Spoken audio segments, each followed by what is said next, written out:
July 8th, 2026 City Council meeting to order.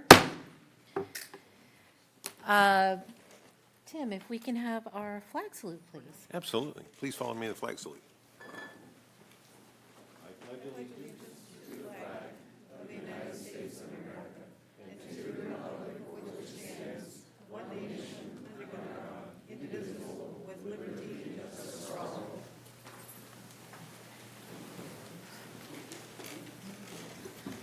Thank you. Let's go ahead with the roll call, please. Councilmember Kropinski Costa. Present. Councilmember Nelson. Present. Councilmember Schaefer. Here. Vice Mayor Middleton. Present. And Mayor Lopez Taft. Here. Next item, please. This meeting of the Citrus Heights City Council is live and recorded with closed captioning. It is cablecast on Metro Cable Channel 14, the Local Government Affairs channel on the Comcast and DirecTV U-verse cable systems.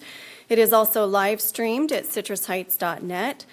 Tonight's meeting replays on Monday, July 13th at 9 a.m. on Metro Cable Channel 14. This meeting can also be viewed on the city's YouTube channel. All right. Next item, please. Next item is approval of agenda. Move approval. All right. We have a motion and a second. Those in favor? Aye. Any opposed? Any abstained? Okay, we have an agenda. There is nothing to report on our closed session, just to make sure we have covered that. Next item, please. Next item is presentation number 4, proclamation of the City of Citrus Heights honoring Allison Bermudez on the occasion of her retirement from the City of Citrus Heights. Well, I am super excited to do this for Allison. And if we can call up Allison to the podium, appreciate that. I will read the proclamation for all of us to hear. We also have some special sentiments we're going to hear, and then we'll hear from you, Allison. Proclamation of the City of Citrus Heights honoring Allison Bermudez on the occasion of her retirement from the City of Citrus Heights. Whereas Allison Bermudez began her career with the City of Citrus Heights on September 13, 2000, as an administrative assistant in the Community Development Department. During her tenure with the city, Allison has served in a variety of positions, including planning technician, senior planning technician, junior planner, associate planner, and in March 2022 was appointed to the position of senior planner. And whereas Allison participated in the preparation and the adoption of the city's first general plan and zoning ordinance, helping to establish a comprehensive planning foundation that continues to guide the city's long-term growth and development. And whereas Allison contributed significantly to the numerous community visioning efforts, including the Auburn Boulevard improvements, Sunrise Mall Sunrise Tomorrow planning effort, and multiple trail projects, fostering public engagement and shaping the city's future. And whereas Allison led the development of Sunrise Point Apartment Complex, the city's first ever affordable housing project, demonstrating her vision and dedication to expanding access to safe, attainable, and equitable housing opportunities for members of the community. And whereas Allison served as a lead project manager for the redevelopment of the Sayonara Drive project, forging a strong partnership with Habitat for Humanity of Greater Sacramento to revitalize the neighborhood and expand homeownership opportunities for families, and successfully secured a pro-housing grant to help support the project, further advancing the city's commitment to creating affordable housing and strengthening the community for current and future residents. And whereas Allison created and implemented the city's permit-ready accessory dwelling unit program, demonstrating exceptional leadership and innovation in expanding opportunities for diverse and affordable housing options while streamlining the development process, reducing barriers to housing construction, and advancing the evolving housing needs of the community. And whereas Allison led the city's successful effort to achieve Tree City USA designation, reflecting her commitment to environmental stewardship and enhancing the community's natural beauty. And whereas Allison has been a trusted colleague to city staff across all departments, providing guidance, historical insight, and steady support, and has earned the admiration and respect of coworkers, community members, and regional partners alike through professionalism, collaboration, and dedication to public service. And whereas Allison's heartfelt commitment to serving others, her sincere care and respect for her coworkers, her genuine interest in the lives and aspirations of her colleagues and community members, and her steadfast dedication to collaboration and continuous improvement of all that she was involved with will forever remain the truest testament to her character, integrity, and spirit of goodwill, and after all is said and done will be her greatest legacy. Now therefore, be it resolved that the City Council of the City of Citrus Heights does hereby commend Allison Bermudez for her many contributions, steadfast dedication, and exceptional service, extending to her the sincerest gratitude and appreciation for all she has done for the city, this community, and all those who live, work, and play here. Congratulations, Allison.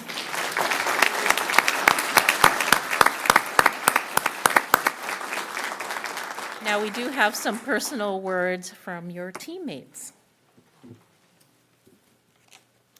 Good evening, Mayor and Council. Casey Kempenar, your Community Development Director here tonight, celebrating Allison Bermudez. It's a little bittersweet. She's been here ever since I started, and I'm excited for her new chapter, but sad to see her go. It's truly an honor to stand here before you tonight to recognize Allie as she's finished 26 years of dedicated service here. I want to start with just a quick personal story. When I first came here, the very first day I saw Allison, I had a delay in getting here, and Allison they'd been short a planner, and it was a very, very busy time for them. And so the first thing she did, I never said a word to her, she just hugged me.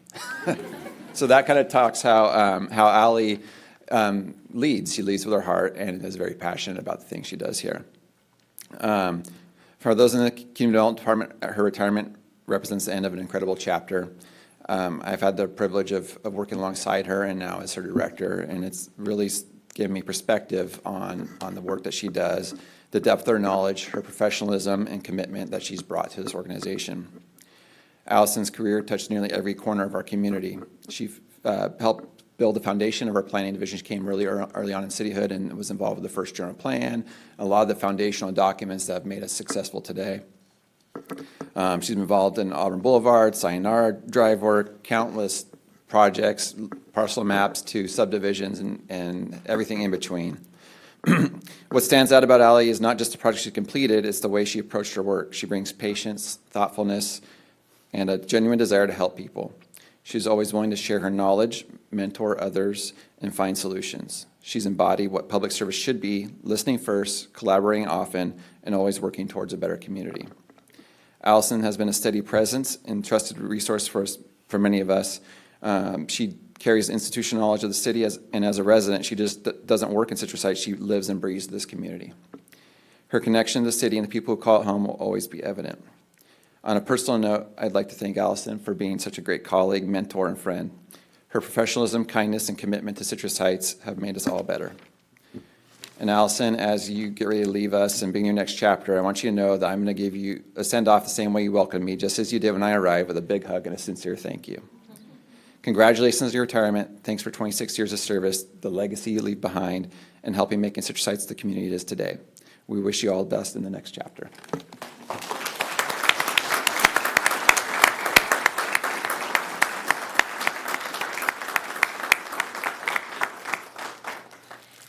Thank you, Casey. Thanks for allowing me another hug. There might be another one before I go. Thank you, Mayor and members of the City Council, for this thoughtful resolution. The recognition means more to me than I can express. It's been an incredible privilege to be part of this community's journey from its earliest days as a new city. When I started my career here, Citrus Heights was just beginning to define its future. I was fortunate to be part of a team that helped lay the foundation for this new city, including the preparation of the general plan and many other firsts and milestones, along the way. Those early years were filled with conversations with residents about their hopes and vision for what Citrus Heights could become. It has been rewarding to see many of those ideas come to life through projects like our trail network, the redevelopment of Sayonara Drive, and the revitalization of Auburn Boulevard. I am grateful to have played a small role in that journey and to have served alongside so many dedicated colleagues, leaders, and residents. I also want to thank my coworkers, past and present, and across all the departments, for your support, partnership, and collaboration throughout the years. Casey, thank you for your leadership, trust, and creating a team environment where we could do our best work. Nicole, Stacy, Stephanie, Samuel, and the entire Community Development Department, thank you for your teamwork, your professionalism, and for making the day-to-day work so enjoyable. I also want to thank my family. Public service comes with long days, many night meetings, attending and working community events, and I'm grateful for their encouragement and understanding. Serving the city of Citrus Heights has been a great honor. While I assume no longer be an employee, I'll always be a committed resident and supporter of the community. Thank you.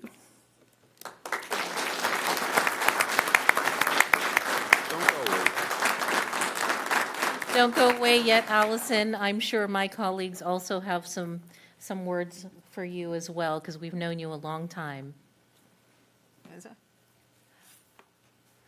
Allison, I am so sorry to see you leave. I was here when you started, and I just have such great memories of that general plan and the whole community that came together and the direction that you provided at that time. You used to come to the neighborhoods and explain our projects to us, and it was just, you were good when I was on the planning commission. You're just phenomenal, and all our 2021 licenses that you reviewed and came to us with. And you have created such a legacy that when you live here, and you're going to continue to live here, every time you drive the streets, you're going to say, I did that, and to know that you did it good. And I remember Janet is the one who hired you, right? Yeah, so she's still around, and she's part of the Santa Clara alumni that I'm with, so it's, I just cannot believe you've been here that long. And I don't think you have a wall big enough to put that plaque. Thank you, Jana. So, thank you, Allison. I'm reflecting on 2000 feels like it was yesterday to me. It just, while she was saying, I can't believe you've been here that long, it just seems like 2000 was yesterday. And here we are, 2026, and you're retiring. And the job well done. Certainly, we had our moments, you and I. But overall, I'm just so pleased with the work that you've done. And thank you so much for your hard work, and wish you all the best in your retirement. Thank you, Tim. Kelsey. Thank you, Mayor. Allison, thank you so much for your service to the community. I love that you actually live here too. Just like Councilmember Karpinski Costa said, you can actually drive the streets and say, I did that. That is so cool. And since I've been here, I know that we've been able to count on you for your knowledge, your professionalism, and so I'm so grateful to have been able to work with you for this short time. Congratulations. Thank you, Kelsey. Vice Mayor. My gosh, I know, because I remember when I was on the Planning Commission and I started out and I knew nothing, and you gave me this huge binder and of all of our plans, and you said, if you have any questions, just ask. And whenever I asked, you always had an answer. And I know that when you've been working with the public, you always had an answer for them as well. The one thing that I admired about you and that I tried to put into my own leadership is the fact that you never actually flat out told somebody no. It was always, well, let's see what we can do. How can we make this happen? And when there were challenging times around Sunrise Mall project or around the Sayonara Drive project, or even the trails when the funding got kind of squirrely, you always said, you know what, let's just roll our sleeves up and figure it out. And that's something that I know that every one of your colleagues watched, they learned, and they're going to take that with them as well. So thank you, Allison, for all of your time. We don't want to give you back to your family, but we're so proud of you and all that you've done, and thank you for helping us get to where we are now.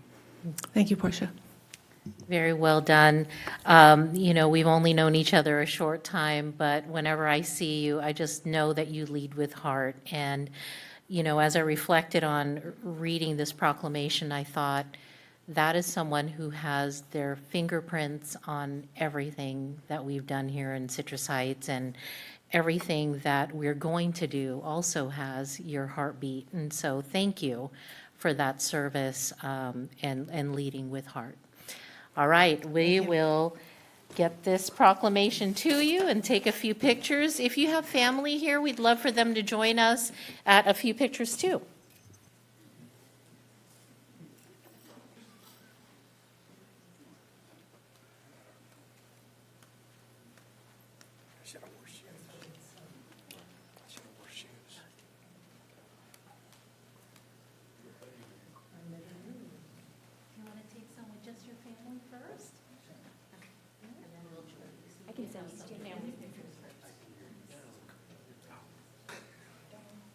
Three, two, and, Okay, then we'll join you, Allison.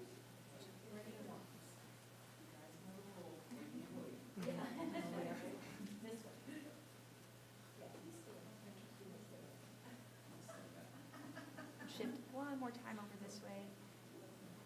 Yep. Fabulous. Okay. 3, 2, and 1. Thank you.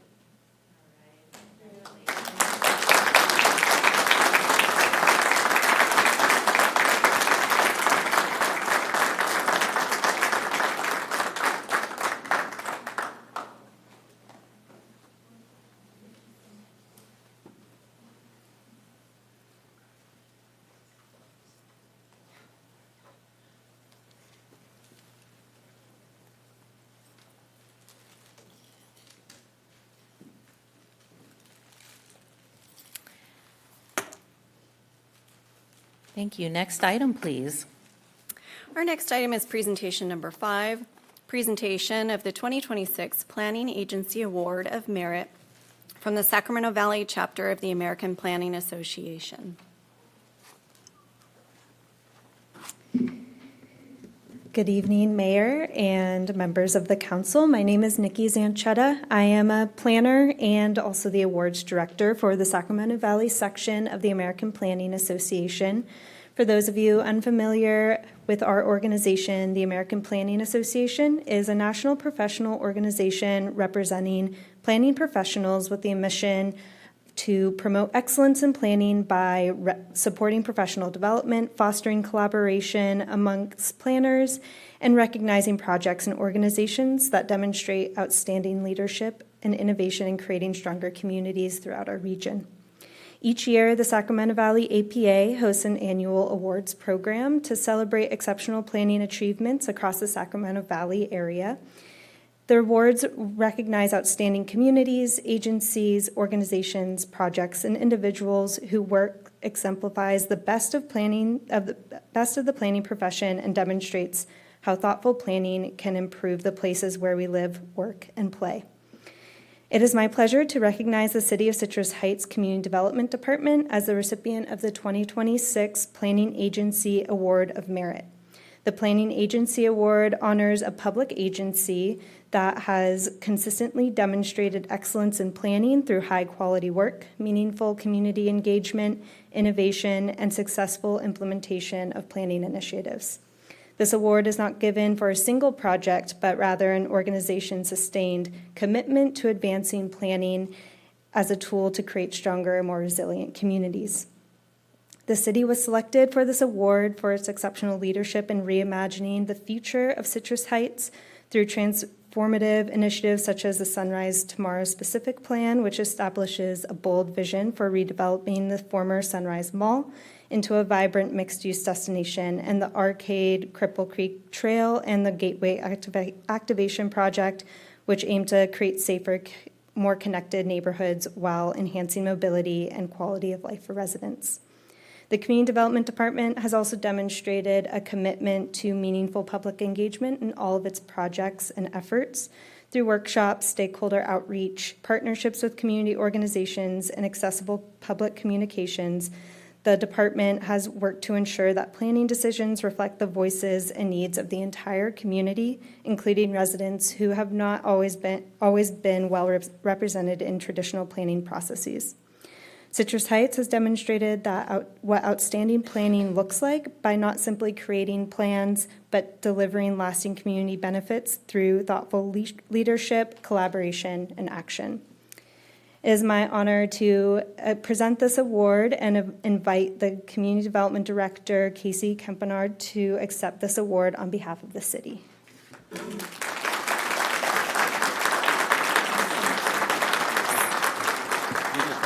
Yes.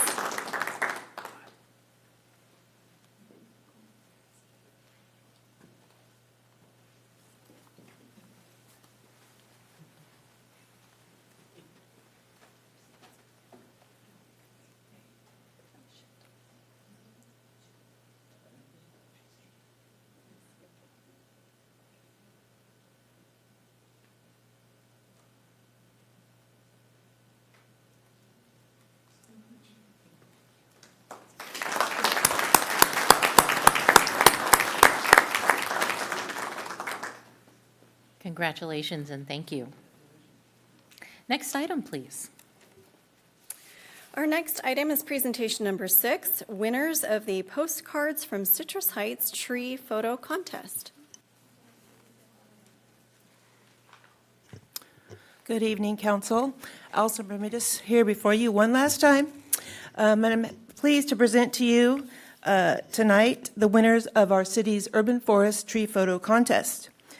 This contest invited community members to capture and share photographs celebrating Citrus Heights urban forest and the beauty of trees that define our community.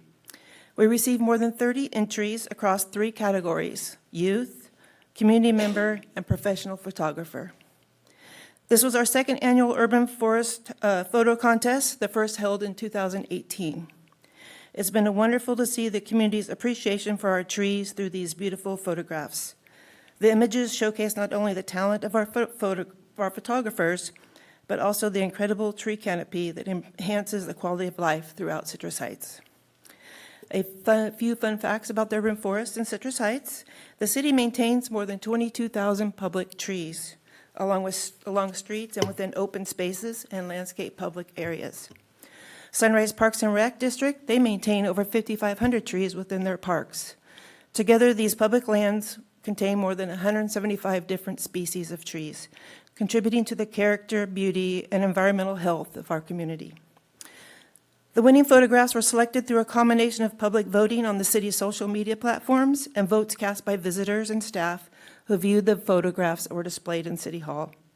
I'd like to thank everyone who participated in the contest and helped celebrate one of Citrus Heights' greatest assets, our urban forest. I'd like to recognize our winners and enjoy their outstanding photographs. As I call your name, please come forward while I read the description you submitted with your photograph. The mayor and Stephanie will present you your awards. And then after you receive your award, if you could hang out front for a picture. The first winner was Rylan Wilburn. Unfortunately, Rylan could not be here tonight, but he was the winner in our youth category. He lives on Alma Mesa Way, and this was a tree from his backyard.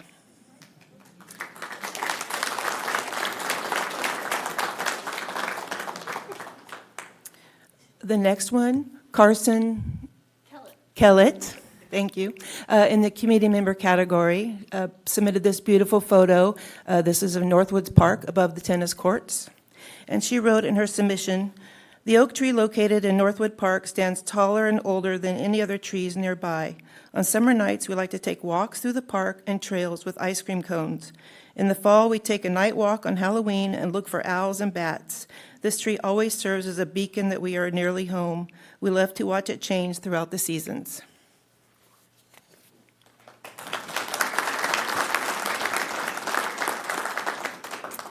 William Evans. Probably don't have to tell you where this tree is. I think most people know, recognize this tree in Sunrise Mall. And William wrote, "A majestic oak tree, a living symbol of strength and heritage surrounded by a formal brick plaza. The tree offers a sanctuary for quiet contemplation and reflection amidst a vibrant new destination. The tree bridges the natural history of Citrus Heights with its modern future."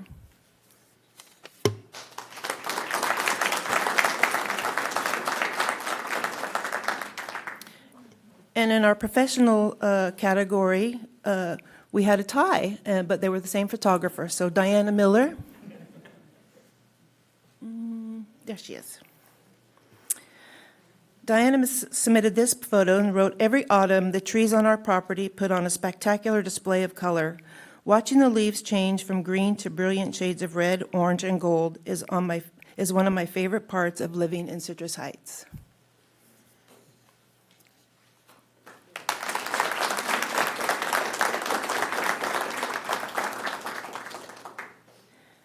And then Diana's other submission was beautiful photography from the Stock Ranch Nature Preserve. And Diana wrote, "This lone tree silhouetted against the sunset at Stock Ranch Nature Preserve creates a simple but striking scene. It reminds me of the serenity and natural beauty that can be found right here in our community."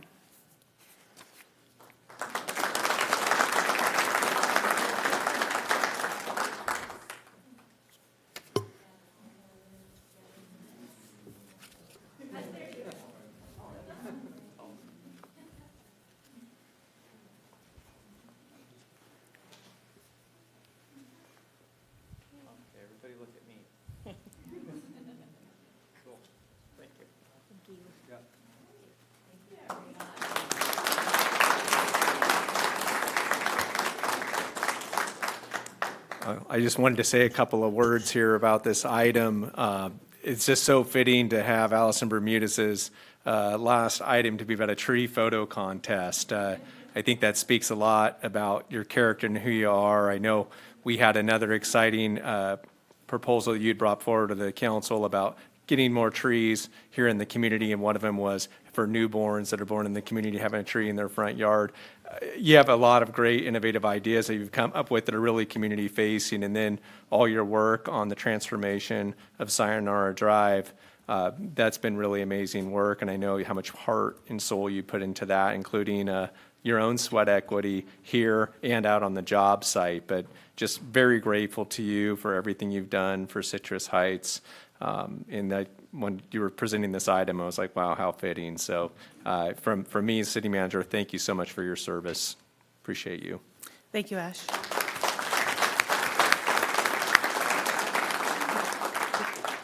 Can I give a little update? Remember last meeting, I showed a picture of a tree from Highland Avenue that SMUD had kind of, well, they met with the owner, and they're going to tear that tree down for the guy so it doesn't fall on his house, and they're getting him a new tree that he can grow and not interfere with the SMUD lines. So all's well that ends well, and thank you to SMUD.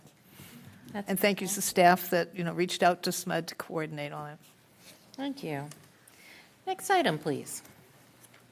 Our next item is presentation number 7, proclamation of the City of Citrus Heights proclaiming July 2026 as Park and Recreation Month.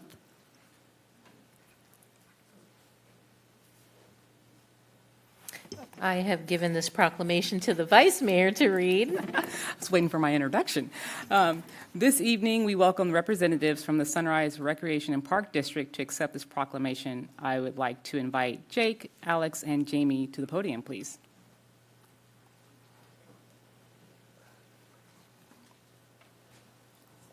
All right, so we're going to read the proclamation, have some comments, and then we're all going to take a photo. So, I'm going to do one whereas, okay? All right. Whereas National Park and Recreation Month is celebrated in July, honoring park professionals and highlighting the importance of local parks and building healthy, resilient communities, this year's theme, The Power of, celebrates the many ways parks and recreation connect us. And Parks and Recreation supports and encourages physical activities by providing space for popular sports, hiking trails, swimming pools, and many other activities designed to promote active lifestyles. And Parks and Recreation support the economic vitality of communities by partnering with local businesses and nonprofits and offering events for residents' engagement.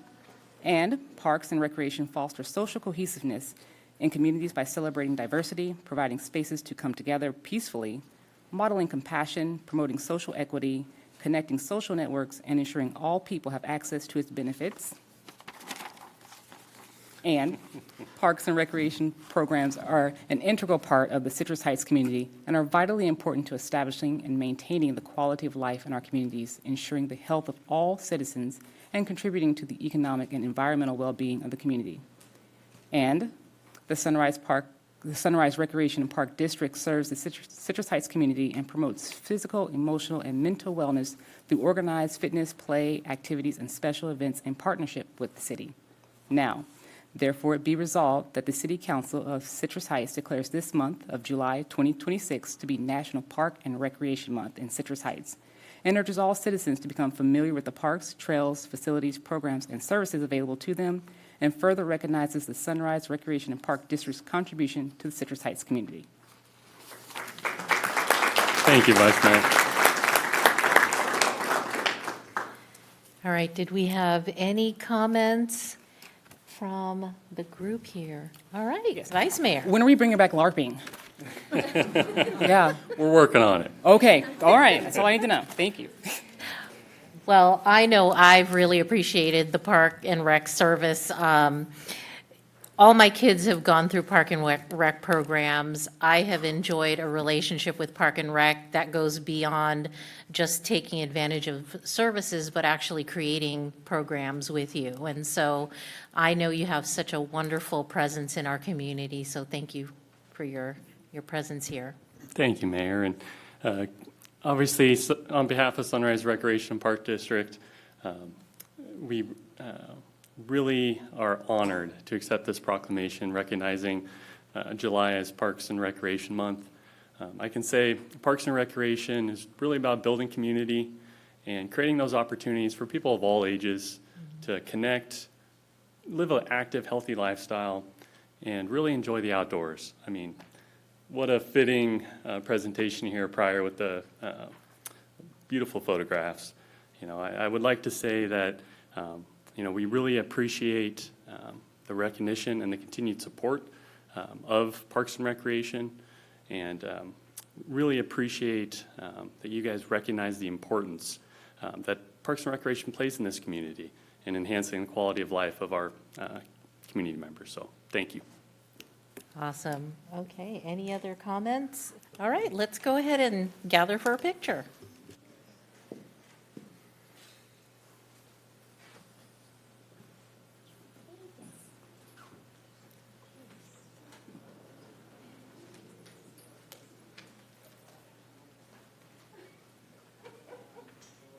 I gotta learn more about this LARPing.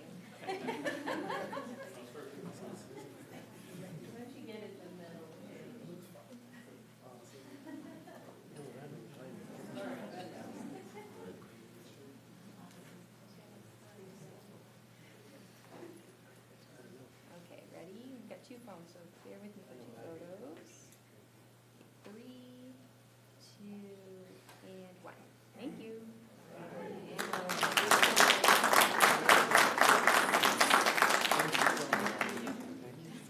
Thank you very much. Thank you.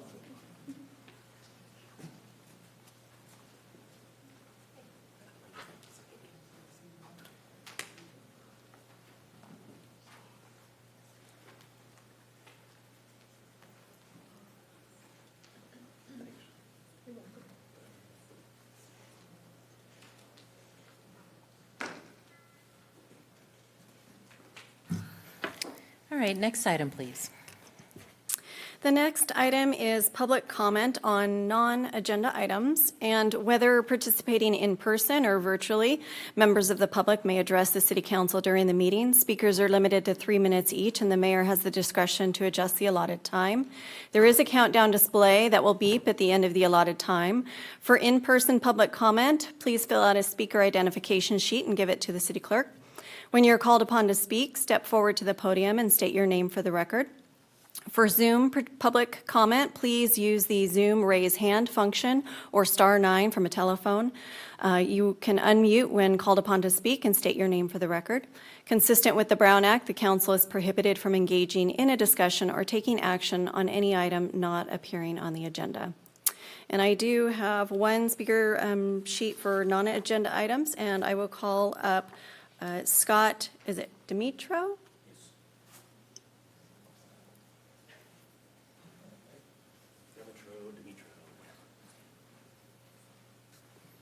Welcome.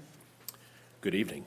All right, so my name is Scott Demetro. I've been a resident of the city for 20 years in the mayor's area over there on Holm Oak.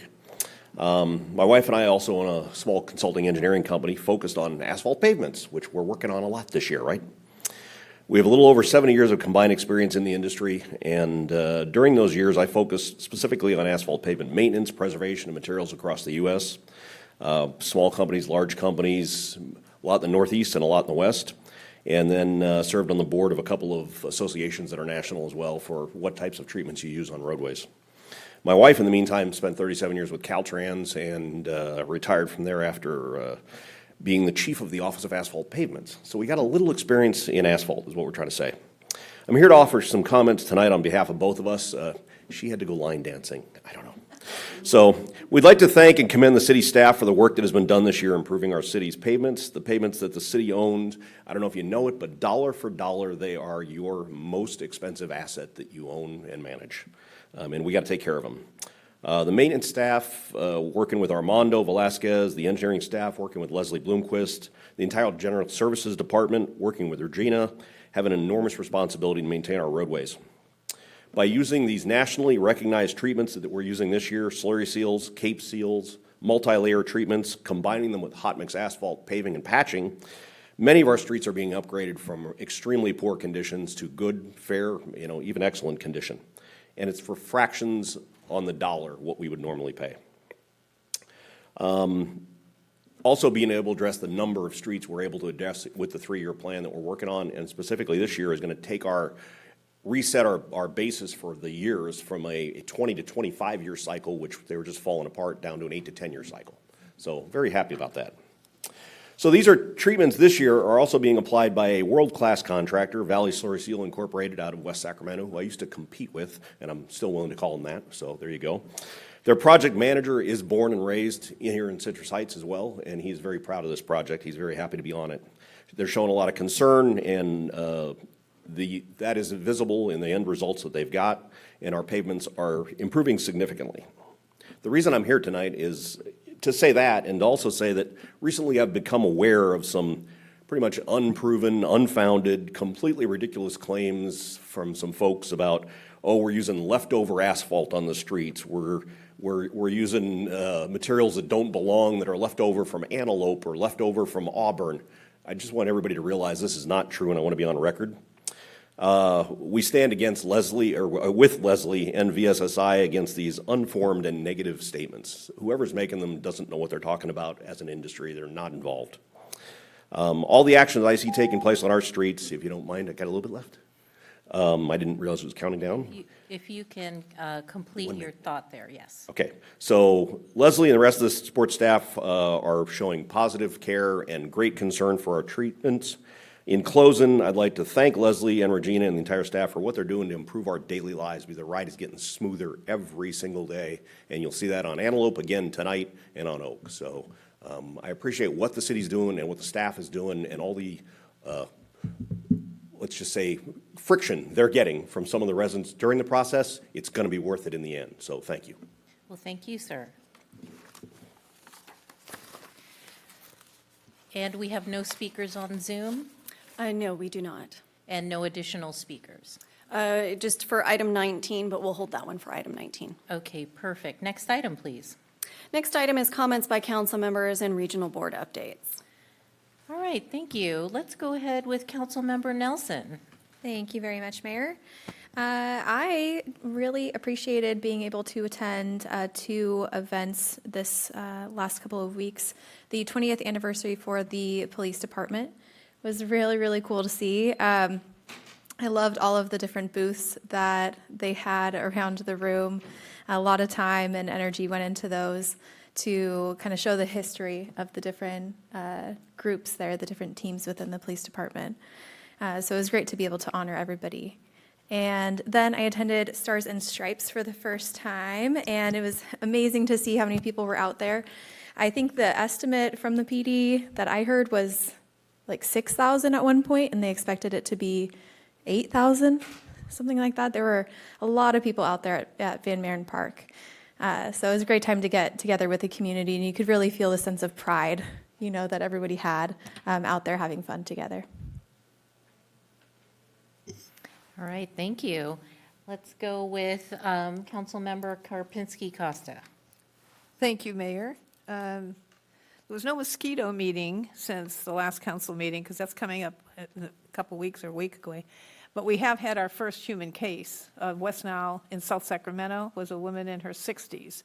So the disease is here, the mosquitoes are here, and the best thing we can tell our residents is to make sure you use mosquito repellent, that you drain your water. I know it sounds redundant over and over, but it is the way to keep yourself and your family safe, because those mosquitoes carry the disease from the birds. We're not the end result that the mosquitoes after. They're after the birds. They get it and transmit it, and the bird is the one who. So we found a lot of dead birds, and we've got positive mosquitoes. And when we see that, we take an area and we spray it a little more. And we also, those are the West Nile mosquitoes. Then we have the day biters. That's a different breed of mosquito, carry a different set of diseases. Those are the ones that you need to let the district know if you get day biters. These mosquitoes are not the dusk and dawn. They actually chase you down and try to bite you, particularly in the lower legs. So if you feel a mosquito around you, please let the district know. They'll come out, inspect your property. If you let them in there to see if you have any sources, they'll test any water that's there for the larvae. I did see we had some spraying, ground spraying done from Woodmore Oaks going east last week because they probably found some positive 80s at Gyp Thai there. And so anyway, that's my mosquito report, but I'll have more when the next time we meet. But also, you can go to the website, report dead birds, report neglected swimming pools in your neighborhood that have turned yucky. And so other than that, I also attended the 2 special events, the 20-year anniversary of the police department. I was here for the first 20 years ago, and so I was like to compare and to see how many officers we still have from 20 years ago. They've stayed this long and are part of our community, and that's the culture that we create with our officers, is they are part of our community. And Henry Tingle was here, so those of you who remember Henry, he's the guy who brought those first police officers and our first police chief, Boyd. It was great. It was deep. It's hard to explain how I felt because I was there for the first one, and we needed police so bad when we got them in 2005, and to see the great job that they've done far exceeded expectations that when we first started our police department. It's really good. And I did go to Stars and Stripes for a short period of time, but I left because I had a personal emergency, so I didn't stay. And there was no sewer meeting today. They canceled the sewer meeting. But I did go to my first SETA meeting. I'm on the SETA board for Community Action Board to help end poverty.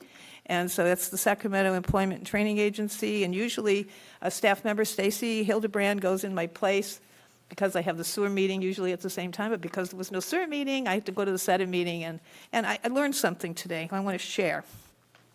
This is something, we talk about affordable housing or qualifications to qualify for affordable housing, or qualifications to qualify for Head Start, or any of the programs, are based on the federal poverty guidelines. And you have to be 200% of the federal poverty guidelines. I haven't had time saying that word. But California has such a high minimum wage that even if you make the minimum wage, you're in poverty in California, but according to the federal guidelines, you're too rich. So it's hard, so there's got to be some effort we make with our legislators to correct this, because it's a problem. Head Start has figured out a way to get around it for Head Start, but for general housing, it's going to be a problem when you have to qualify for housing based on federal guidelines when California is paying you too much for federal guidelines, but not enough to survive in California. So something has to be done. I don't know if we have to lobby, our congressman for this or what, but I heard that this morning, and I thought, this is just not, you just can't state the problem. You got to find a solution. So I'll be hopefully working with that with somebody that wants to help me do that from their organization. Anyway, that's my day. Well, thank you. All right, Councilmember Schaefer.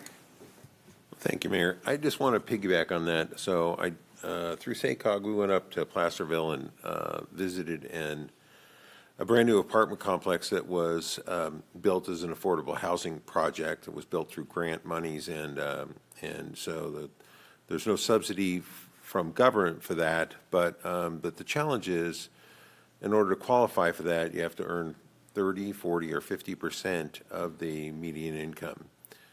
The complex has been unoccupied for 3 months because they're struggling to find people that can qualify to live there, because people are making too much money to live in an affordable housing project.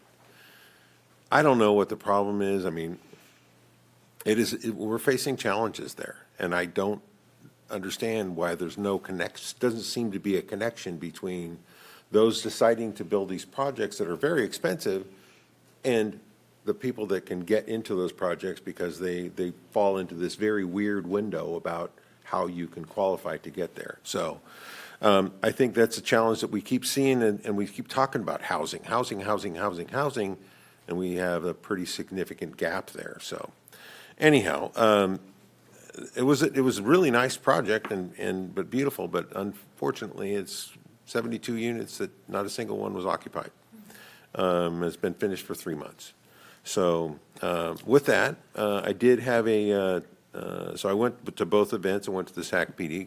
Congratulations, Citrus Heights Police Department for their 20-year anniversary. And then I went to Stars and Stripes, and I will say I read the Sentinel article that said we were actually down in attendance. Oh, no. That is no way that was true. There I wasn't one spent- spot of grass that didn't have someone There sitting wasn't. on it. Anyway, so I'm not going to limit my experience, but overall, I think people had a pretty good time there. I just hope we can see more food trucks and more bathrooms there next year. So, so with that, and then today I sat on the SAC-RT. It's the Real Estate Ad Hoc Committee when we need to liquidate real estate. And that was all closed session, but nonetheless, there's going to be some exciting, all I can say is pretty exciting for Midtown, for what's going to be happening with those projects, if everything falls into place. So it's just one of those things. I'm excited to be on this, on that particular committee, and RT is doing a fantastic job at really making good use of those buildings that will become available. So with that, that's all I had, Mayor. All right, Vice Mayor. Okay, I think we were all at the same event or something, I don't know. So I went to the Citrus Heights Police Department 20th anniversary, just wow, to see all of our police chiefs standing there together, taking a photo, to see our city managers together. It was just amazing to see the evolution of how this city has been built. It was just incredible. I also went to Stars and Stripes. Man, Regina, great job on the music, okay? I have never seen so many people dancing like, 300-400 yards deep. I mean, that dance floor got really wide. Great job. And I was also at the Metro Fire 2x2, but I'll let the mayor talk more on that. Oh. And that's it. Well, thank you so much, Vice Mayor.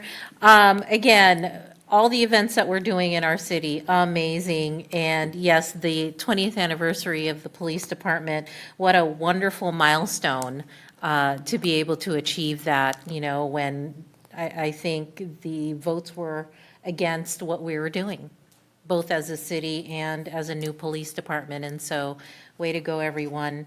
I feel like over the last 2 weeks, I've spent a lot of time with the fire department. And so on the 25th, I went to the Sac Metro Fire's grand opening of their Zinfandel First Responder Training Facility in Rancho Cordova. I really want to show up for our partners in our community when they are having activities. And because this training facility will absolutely bring additional safety components to their new recruits, to ongoing training efforts, I wanted to show our support as a city. And so that was very much appreciated. Went to, of course, the police department and Stars and Stripes. My favorite story from Stars and Stripes happened on Sunday. On Sunday, when I was sitting in Costco eating my Costco hot dog, not sponsored, and someone came up to me and said, "You're the mayor, right?" And I said, "Yeah, sitting here having a hot dog at Costco just like anybody else." And she said, "I live about a block away from Van Maren Park, and I have seen this event grow. This was the best one yet." So that was my favorite interaction about Stars and Stripes, and wanted to share that here. I, of course, had our Sac Metro Fire Citrus Heights collaboration meeting, so the 2x2. And what's really nice about that meeting is they always endeavor to give us their communication and action plan prior to the 4th of July. We always appreciate that because we know our PD and police department collaborate very well for 4th of July activities, monitoring, and response in our city. And we had that conversation to ask our questions and really get an idea of what kind of monitoring will happen in our city. On the 30th, the very next day, I got to have dinner with my local police station, Station 28, and more importantly, I brought my daughter and my grandson. And we did a little ride-along, and they got to go to the response of a fire that was quickly addressed. And he got to really, really know what a first responder does. And he got, as a 4-year-old, I think there's nothing more exciting than going in a vehicle with lights and sirens.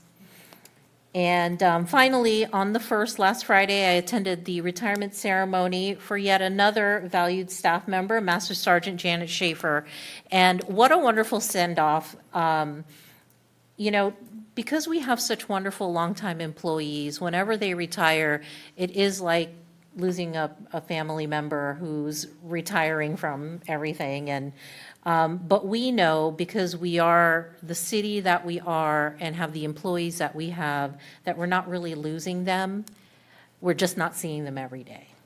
And so I really loved ending my week last week on that high note. And with that, we'll have our next item. Our next item is consent calendar, item number 8. The subject is approval of minutes. Item 9, the subject is Arcade Cripple Creek Trail Sylvan to Stock Ranch Extension Project, adoption of initial study mitigated negative declaration.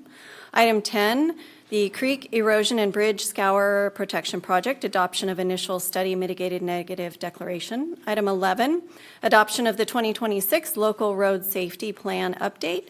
And item 12, sale of real property located at 7859 Casabella Way. All right, thank you, Amy. Do we have any requests to pull? 11 for comment. Okay, we'll pull 11 for comment. Any others? All right, I'll entertain a motion for every item except 11. Move approval? All right, we have a motion I'll second. and a second. Okay. Was there a voice vote on that motion? So for items 8, 9, 10, and 11, we have a motion and a second. Let's go ahead and vote. 8, 9, 10, and 12. 8, 9, 10, and 12. Yes, thank you. Those in favor? Aye. Aye. Any opposed, abstentions? Okay, let's go with item 11. I just want to make a comment. We could have waited and put 11 in with the general consent, but for the public, you should see this report. It is the report of our road safety for years, and I can see the hard work that went to putting this data together of all the crashes in Citrus Heights, where they happen, what they're due to, whether it's, driving under the influence, speeding, right turn lanes, whatever. It's such a great report that I would, when I was going to later on tonight ask for a second to get this pulled again and come back at a future date and have a presentation to the community on the data in that, because it's eye-opening to see where our crashes occur, why our crashes occur, and, how good our enforcement has been or not in this years. It goes over the years, how it works. So I'd like to see that come back as a future agenda item. I'll bring that up later when we do those things. But I just wanted to say what a good report that is and how eye-opening it is for the public if you want to read that. And with that, I'll move item 11. All right, we have a motion. Second. We have a motion and a second. Those in favor? Aye. Aye. All right, motion passes. Item passes. Next item, please. Our next item is public hearing, item number 13. The subject is 2025 Edward Byrne Memorial Justice Assistance Grant, JAG funding. The recommendation is to adopt a resolution accepting the 2025 Edward Byrne Memorial Justice Assistant Grant in accordance with state requirements. All right, welcome. Good evening. How are you? Good evening, Madam Mayor, Madam Vice Mayor, council members, and City Manager Feeney.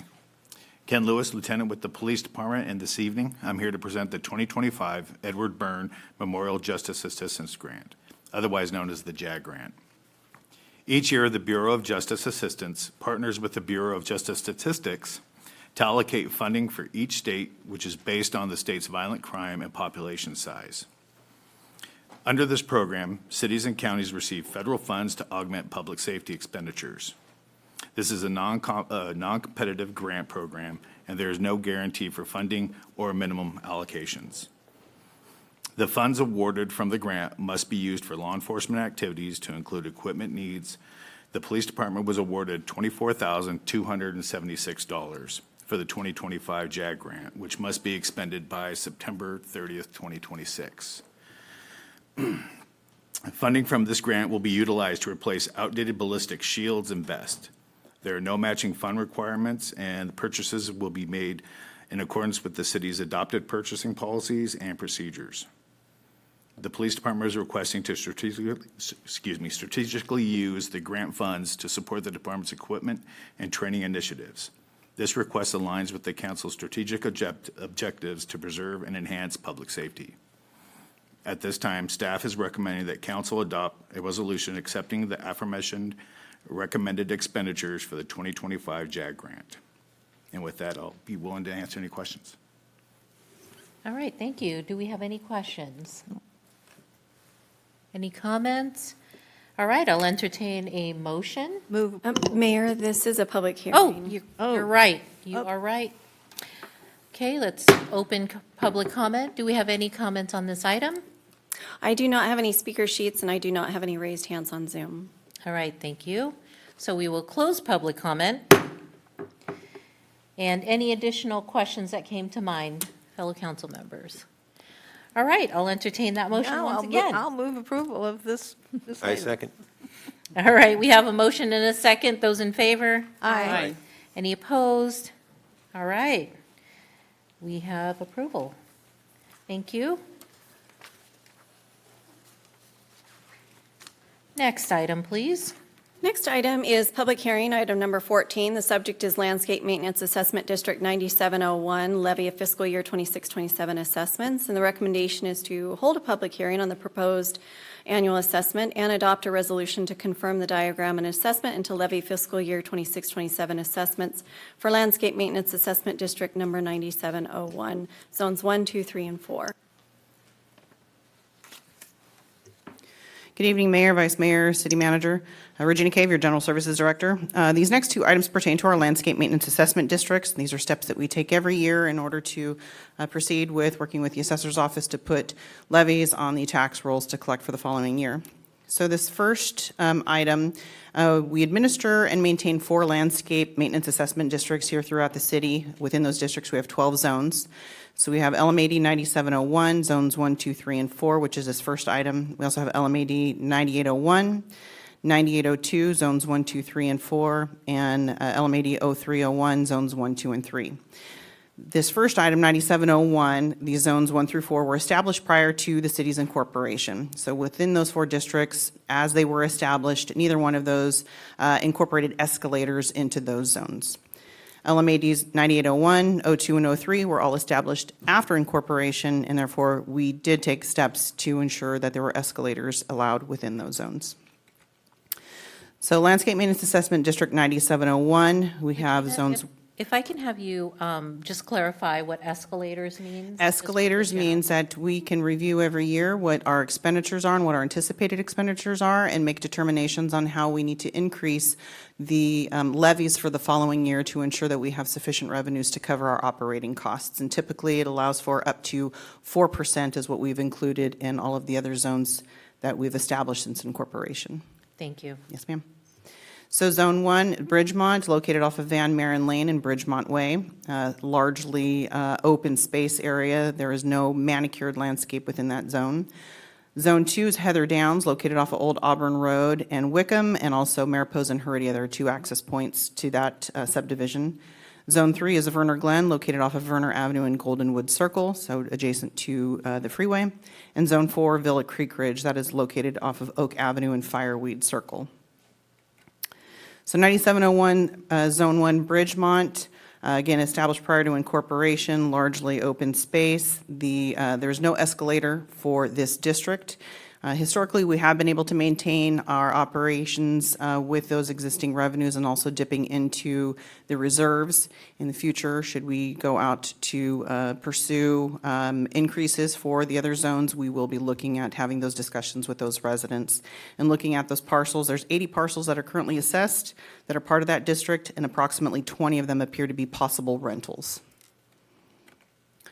Zone 2, Heather Downs, this is over off of Old Auburn. That zone did vote to have an escalator incorporated into their district back in 2000, 2001, and so in recent years, we started exercising that option to escalate. And as practice, we have been doing that every year just to try to stay on top of those costs as they come in. Zone 3, Verner Glen, this is one of the zones that year over year, historically, we have run into a deficit.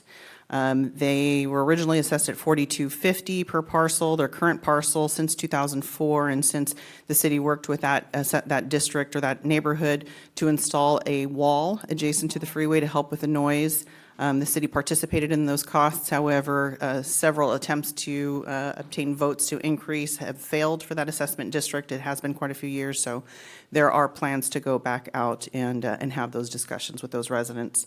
80 parcels are currently assessed, primarily owner-occupied. About 13 of them appear to be rentals. Now, this is based on Sac County parcel data. As we pull the information in, we can see what the site address is versus what the mailing address is, and that's how we determine if they're rentals. And Zone 4, Villa Creek Ridge, this is over off of Oak Avenue and Wachtel. This historically has been deficit zone pretty much since incorporation. They are at $42.50 per parcel, 111 parcels assessed, approximately 23 of them are rentals. And as stated in the staff report and other information and briefings that have been provided to council before, it is staff's intention on having those discussions with the respective property owners of the districts that are currently operating in deficit, as well as Bridgemont in the foreseeable future, as soon as the cost allocations are done here at the city. As mentioned before, several of the assessment districts are assessed a cost allocation, which is an overhead cost, and we need to update that to determine exactly what that allocation is and to make sure that all of the districts, if they are charged, they are all charged appropriately before we can proceed with requesting to increase the assessments for the districts. All right, do we have any questions from our council members? I do, Mayor.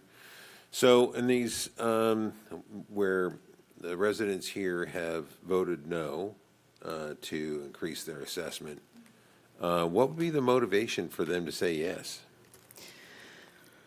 Well, we would like to think that they would want to be in partnership with us that in order to maintain those districts, especially being high visible areas like Oak Avenue and Wachtel, that is a primary location into the city. So we would like to be able to keep it in good condition to the best of our ability, given the revenues that we have. Same thing with Werner. You know, as council is aware, there are plans to construct a wall, the Remembrance Wall up off of Werner, and that will definitely attract a lot of new traffic through there. We want to make sure that that section of the city represents well. So I'm hoping the discussions that we will have with the residents over there, the property owners, as well as a lot of work that we've already done to date. You know, we did do some resurfacing over there, which is separate from the assessment, but we can still point to a lot of the work that we've been doing to help improve that area, and you know, maybe with some good graces, they'll be willing to start contributing a little bit more funds. I know they've also requested to have lettering on their wall replaced, which is not covered by the assessment district, so perhaps that can be discussions as well. You know, where you have lettering that references the subdivision name, that's been missing for about 15 years, and there's just no funds available to pay for that. Thank you. Yes, Gina. I'm a little disappointed that every year this comes up and every year you promise to do something about it. Okay, so the slide that you're not showing is the fact that we're subsidizing Zone 3 to 4 at $187,000 so far. So when we're looking at budgets and we're saying we need more revenue from here, we need more, and no one pays to do the landscaping of many properties in our city that you see on the way in that were they to fall into weeds would look like crap. Yet we pay for somebody else's front lawn to look good. And so all of us taxpayers are taking our gas tax money, which could go for roads or some other pedestrian walkway or whatever, that we can spend it on that benefits the entire city to benefit a group of homes that do not. But yet, when we start to cut back, they all come cry, oh, it looks like crap, it looks like crap. And so we just should not continue to subsidize if they don't want to participate in the maintenance of their own property. It's just wrong. It's wrong to do that. If you will. The other groups have done it. The next item that's coming up, all those zones, those people pay, and some of them pay pretty steep assessments for that maintenance. And I congratulate them for taking on that work. But this group, the other group, if they say no, is wrong. It's wrong for the taxpayers of the city to water someone else's front lawn. And if you will, I would say, to correct on that, we are not watering or taking care of people's front lawns. This is a landscape that is adjacent to our right-of-way or along our right-of-way, and Call it the front lawn. 'cause you see it in front which of is the very building. similar to a lot of other areas we have in the city. We have along Greenback Lane in our open space. We have at Indian River coming into the city, which we pay utilizing gas tax funds. So this is not unique just to these assessment districts, but I understand where you're coming from. As I mentioned in the staff report, that we do have to have the cost allocation plan. When the city is completed with the cost allocation plan, That then was we can. last year's job. That was last year, when we come up to this. And then you I- have the other I one, can, 86,000.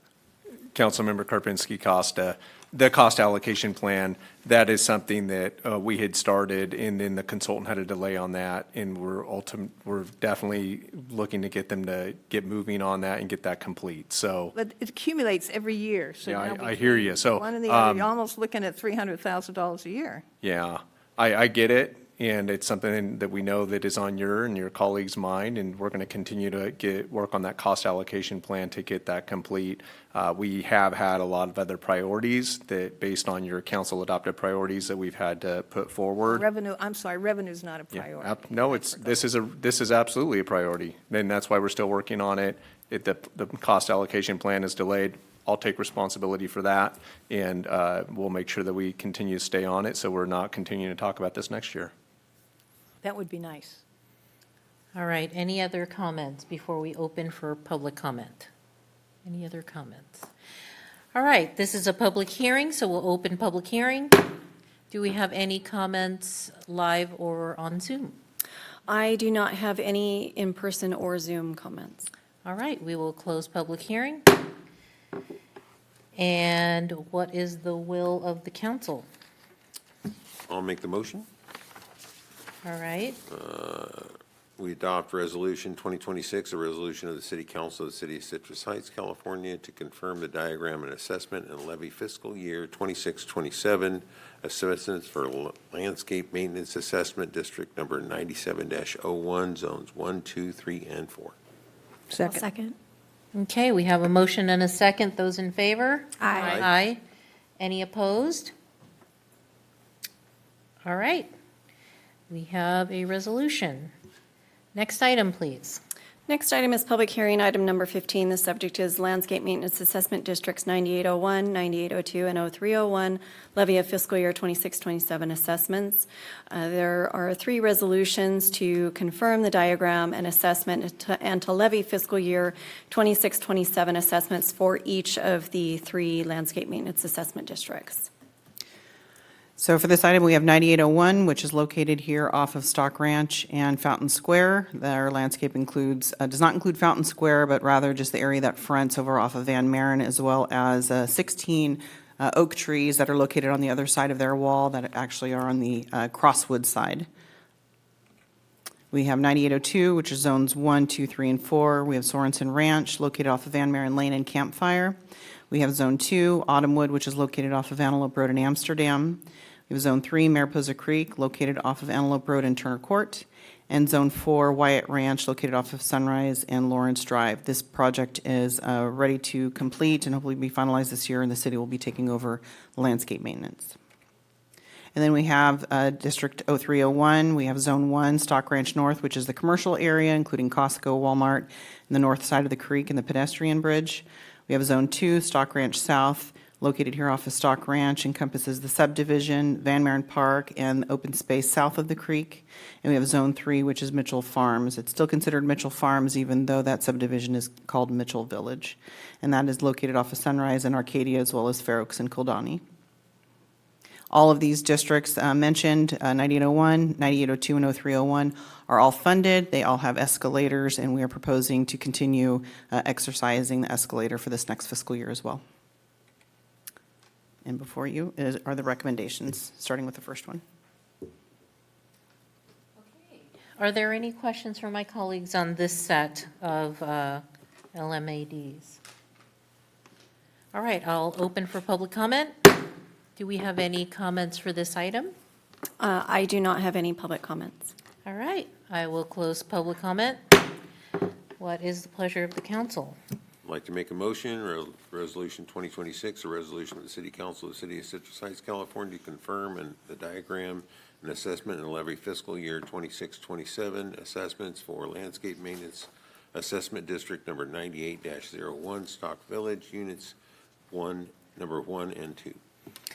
Okay, we have a motion. Do I have a second? I'll second. I have a second. Those in favor? Aye. Aye. Opposed or abstentions? Okay. Next resolution request, please.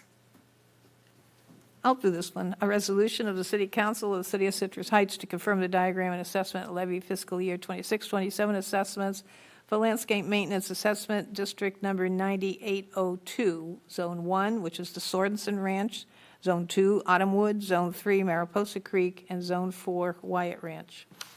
Okay, we have a motion I'll second. and a second. Those in favor? Aye. Aye. Any opposed, abstain? All right. The final resolution for this item. I'll move that we adopt a resolution of the City Council of the City of Citrus Heights, California, to confirm the diagram and assessment and to levy fiscal year 2026-2027 assessments for landscape maintenance assessment district number 03-01, Stock Ranch Zones 1, Stock Ranch North, Zone 2, Stock Ranch South, and Zone 3, Mitchell Farms. Okay, I have a motion Second. and a second. Those in favor? Aye. Aye. Any opposed or abstain? All right. Next item, please. Next item is public hearing, item number 16. The subject is Citrus Heights Lighting Assessment District levy of fiscal year 26-27 annual assessments. The recommendation is to convene the public hearing and adopt a resolution to confirm the diagram and assessment and to levy fiscal year 26-27 assessments for the Citrus Heights Lighting Assessment District. Good evening, Mayor and council members. My name is Leslie Bloomquist, City Engineer, and I'm joined tonight by Matthew Ma, our Engineering Technician 2, to present the Lighting District item for you. No PowerPoint tonight, just a quick update, and I'm going to have Matthew kick us off. Good evening, Mayor and council members.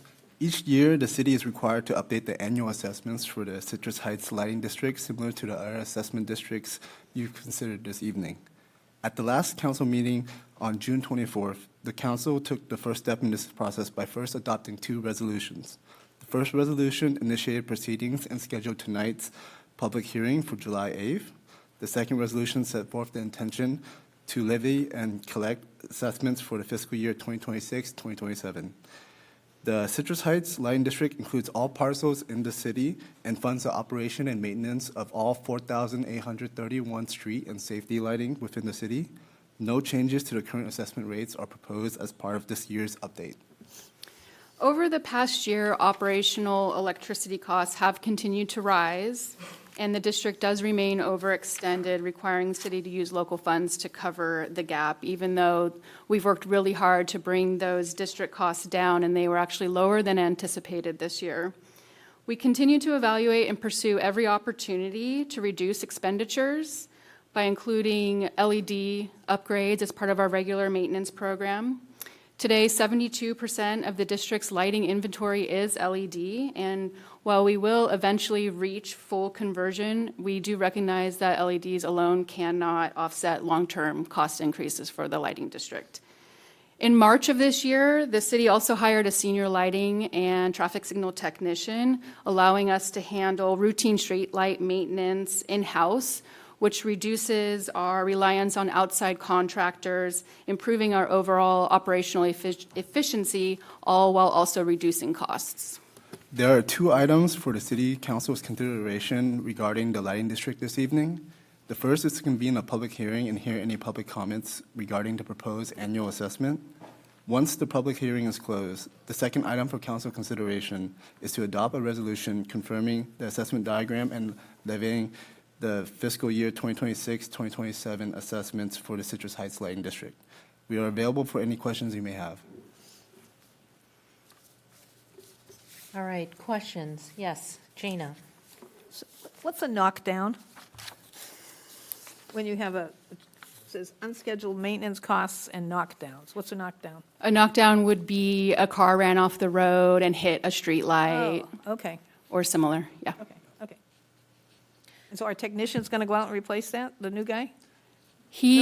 Those types of unscheduled repairs, we would still utilize and still have an on-call electrical contractor that can respond 24 hours a day, 7 days a week, to do the initial response. And our new senior street lighting technician would then coordinate the permanent repairs after the fact. And if it can be done in-house, he would do that, any portions that can So be. he's actually a guy who can go out there and do the work? Absolutely, he is. And we even have a new bucket truck, so he can get high up on the streetlights and change fixtures. And One day, just bring him over so we can meet him. will do. Councilmember Schaefer, did you have a question? No All right. questions. And any questions on this side? Okay. All right, any additional questions for Leslie before we open public comment? I do. Tell me, you have in here about a 218 takes a year and a half and costs $100,000. Is that true? Is that true? Is that what a 218, if you wanted to ask people to increase? I've been paying $2.56 for 35 years. And I'm just wondering if, someday you're going to want to raise that. I would say yes. That is our Go to estimate on the timeline and what it would cost to put together the documents and research necessary to determine what the new rates would be, and then to propose it to the public for increasing the rates. And at some point, do you think it would be worth doing that? Since right now you're subsidizing out of gas tax money, all the deficits? It is something that we have talked about for years. It's another one where we have research to do and need to figure out what we would want to include in that assessment district, and then to initiate that process. Because it is a citywide issue too, it would have to go to the entire city for vote. So it is a large undertaking, which is why it's the cost and timeline that we have estimated. Someday it may be worth it. Thank you.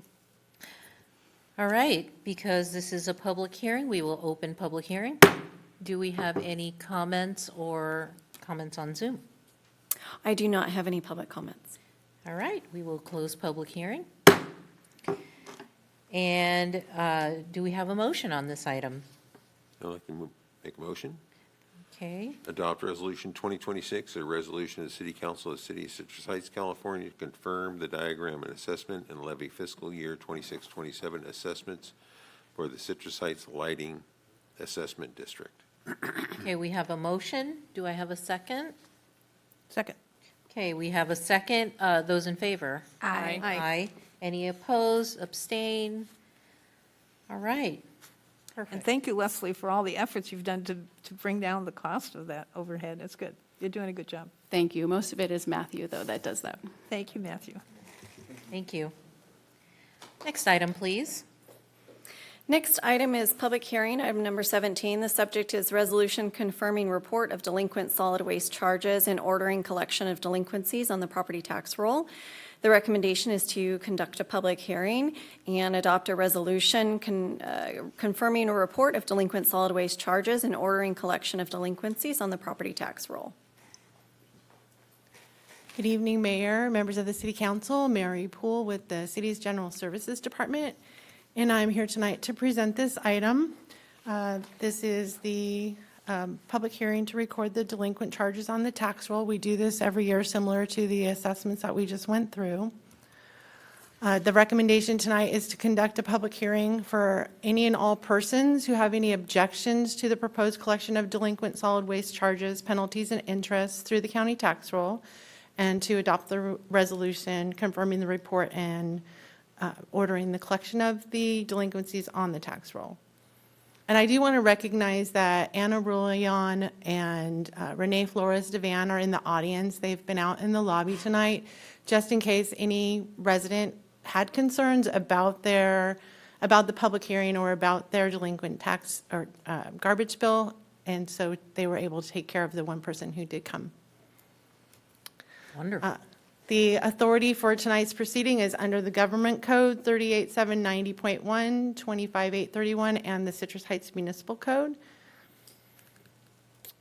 And just a summary of amounts due. So as of June 26, there were quite a few payments that had been made since we first brought this item to you in June to authorize the resolution of intent.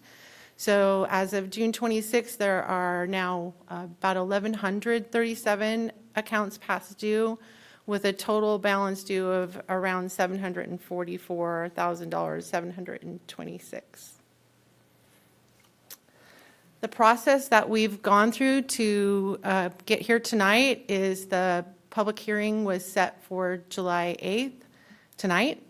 We mailed public hearing notices to affected property owners so that any owner who was listed on the county assessor data was sent a notice, including the parcel number, to their home. The public hearing notice was also published in the Citrus Heights Messenger. Republic Services staff have been available to take all calls for anyone who wants to pay their past due amount, and Citrus Heights staff also fielded calls. The public hearing is tonight.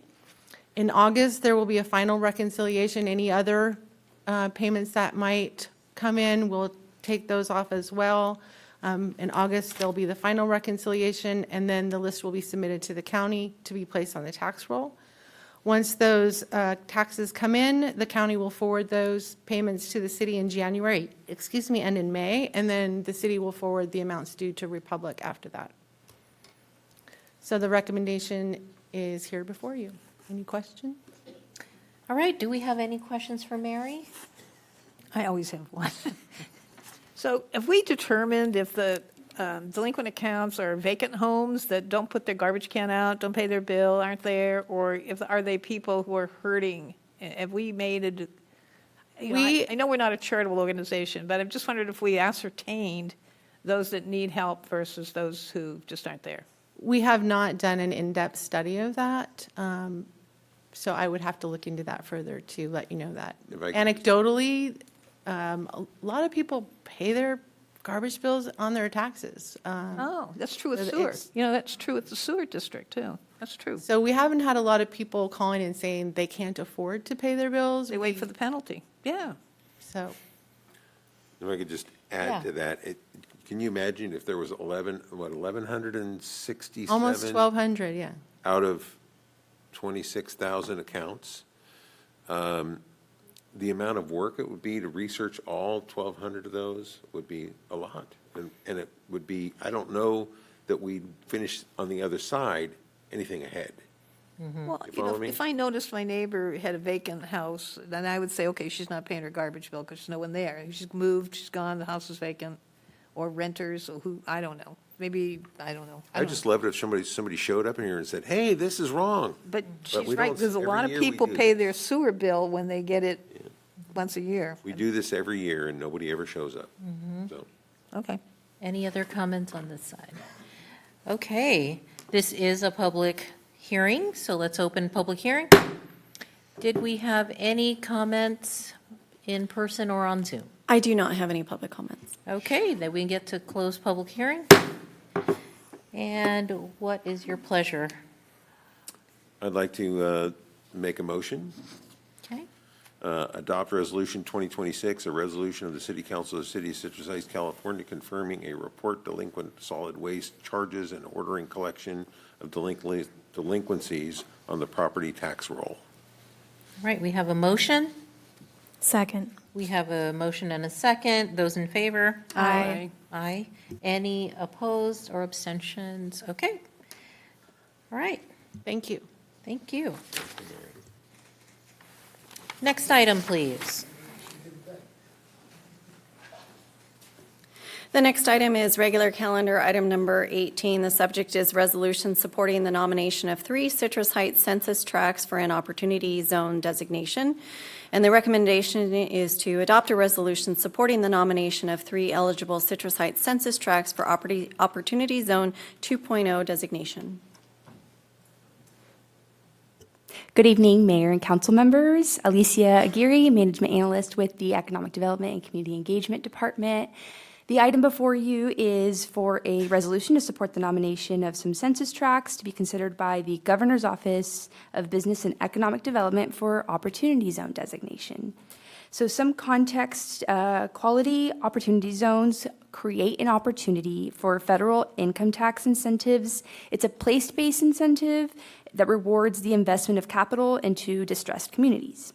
A little bit of history, opportunity zones, which were originally enacted in 2017, were a temporary part of the tax code. The Budget Reconciliation Bill, the One Big Beautiful Bill Act, made them a permanent part of the tax code. And whereas previously there were fixed sunset dates, now the process is set to reoccur. So I'm going to oversimplify the tax benefits of opportunity zones for the sake of this presentation. But if you make money selling an investment like stock or real estate, the investment of those capital gains into a qualified opportunity zone, there are 3 big tax benefits. You can delay in paying taxes on the original gain, potentially reduce the amount that you ultimately owe, and if you hold the new investment for at least 10 years, the growth on that investment can be tax-free. So we can begin to see how opportunity zones are critical to the deployment of private investment in communities. It's an economic development tool. On the slide, we have some information on how it's been impactful across the nation and in California in particular. Over $100 billion in opportunity zone equity capital was invested in the first round of opportunity zones, and $9.5 billion of those invested in California opportunity zones within the first 5 years. And the takeaway here is that the designation gives us another tool to compete for private investment, and it gives us another way to position our key investment areas, strengthen our competitiveness when people are deciding where to invest. The nomination process, it begins at the local level. We will submit our nomination for census tracts to the state, and GoBiz will review the nominations across California before the governor forwards his final recommendation to the U.S. Treasury. And there are 3 census tracts within Citrus Heights that meet the criteria and are eligible to be nominated. We will be nominating all 3. One of them includes the Sunrise Marketplace, and it includes the Sunrise Mall property along with surrounding commercial areas, all which is in alignment with the Sunrise Tomorrow specific plan. There is also a tract that includes Stock Ranch and surrounding commercial areas and employment sectors like City Hall, Sam's Club, and the Safeway Shopping Center. And then the third, which is on the west side of town, Greenback and Auburn area, there's a commercial shopping center there that's anchored by a grocery outlet and a Petco, lots of potential for like infill development and reinvestment there. So the item before you is the recommendation to adopt a resolution in support of the nomination of these 3 census tracts. And with that, I will take any questions if you have them. I'm just curious, what would be the reason not to do this? Great question. I don't see a reason not to. It sounds like it's all benefit. And questions from my colleague? It does, I did research a little. It does do a little to change your demograph, because an investor doesn't want to invest in affordable housing.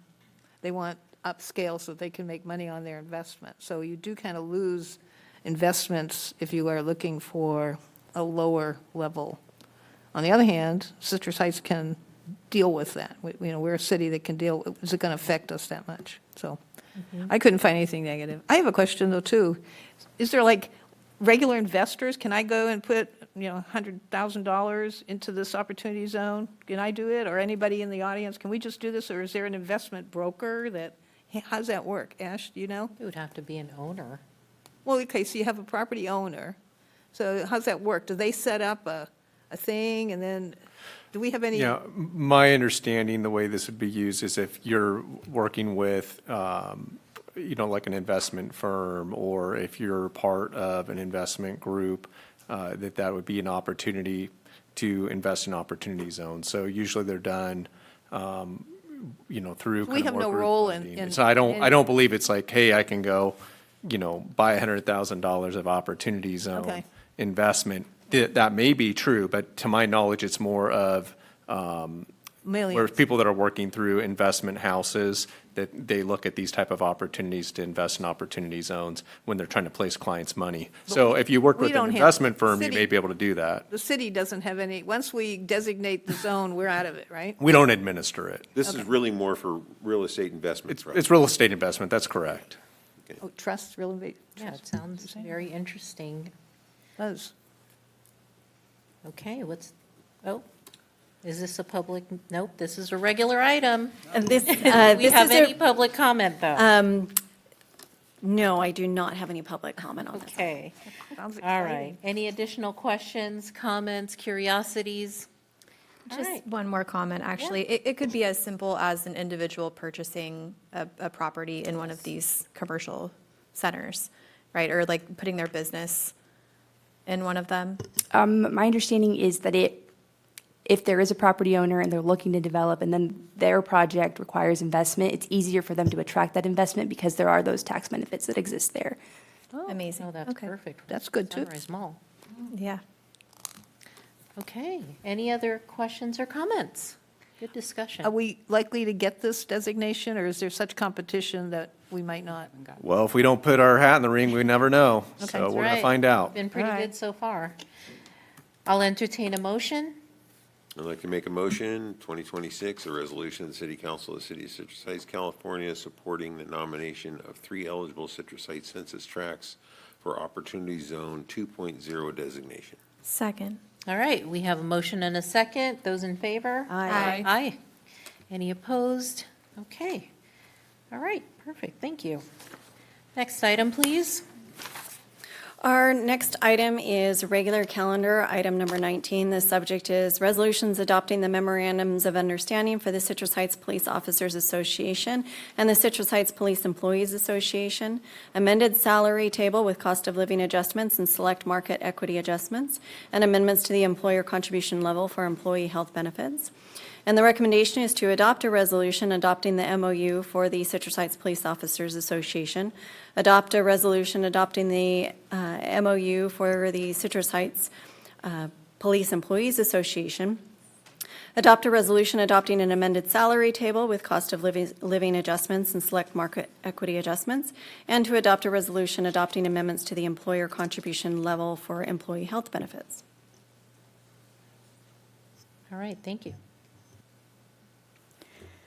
Good evening, Mayor, Council, Susan Talward, Administrative Services Director, along with Melissa Rojas, the Human Resources Manager, to presenting tonight the item 19, Employee Compensation Analysis and Recommendations.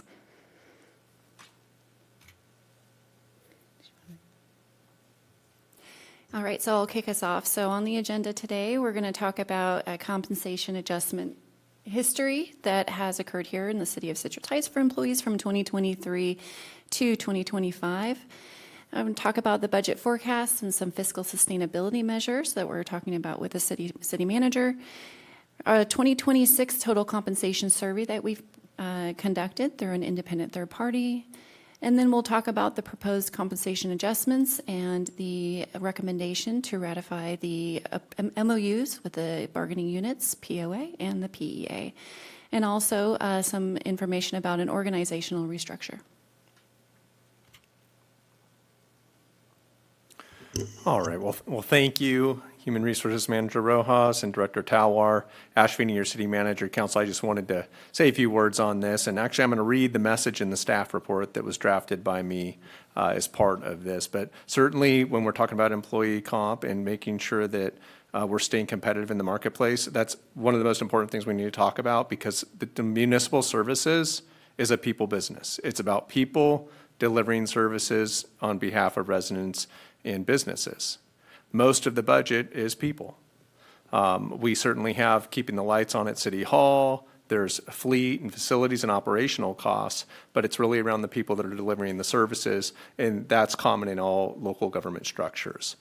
So it's something that's important to consider in ensuring that we're staying competitive at all levels within the organization as we look at this. And we also need to thread that needle and make sure that we're not ever putting ourselves in a position to have a structural deficit like so many other cities do.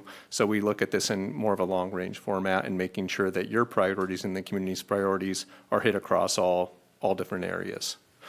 With that, I'll go ahead and read my message here, and it's a message on aligning resources and priorities. At its core, local government is a service organization where dedicated professionals deliver the essential services residents and businesses rely on every day. Our employees are the foundation of that work, and supporting their success is essential to fulfilling the city's mission and advancing the City Council's goals and objectives. To maintain a competitive workforce, the city periodically commissions independent compensation studies conducted by third-party experts.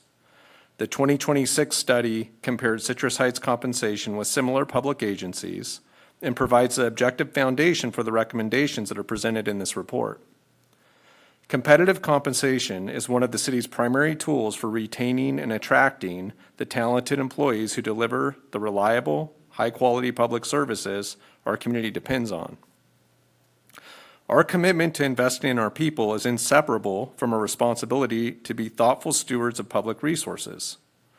Fiscal stewardship means making proactive decisions that align community priorities, service delivery, and available resources to deliver the greatest possible benefit to the community.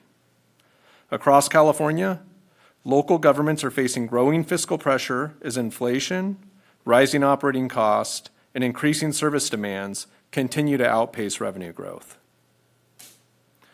Many communities are now confronting structural budget deficits that require significant core service reductions, deferred maintenance, and other difficult corrective actions.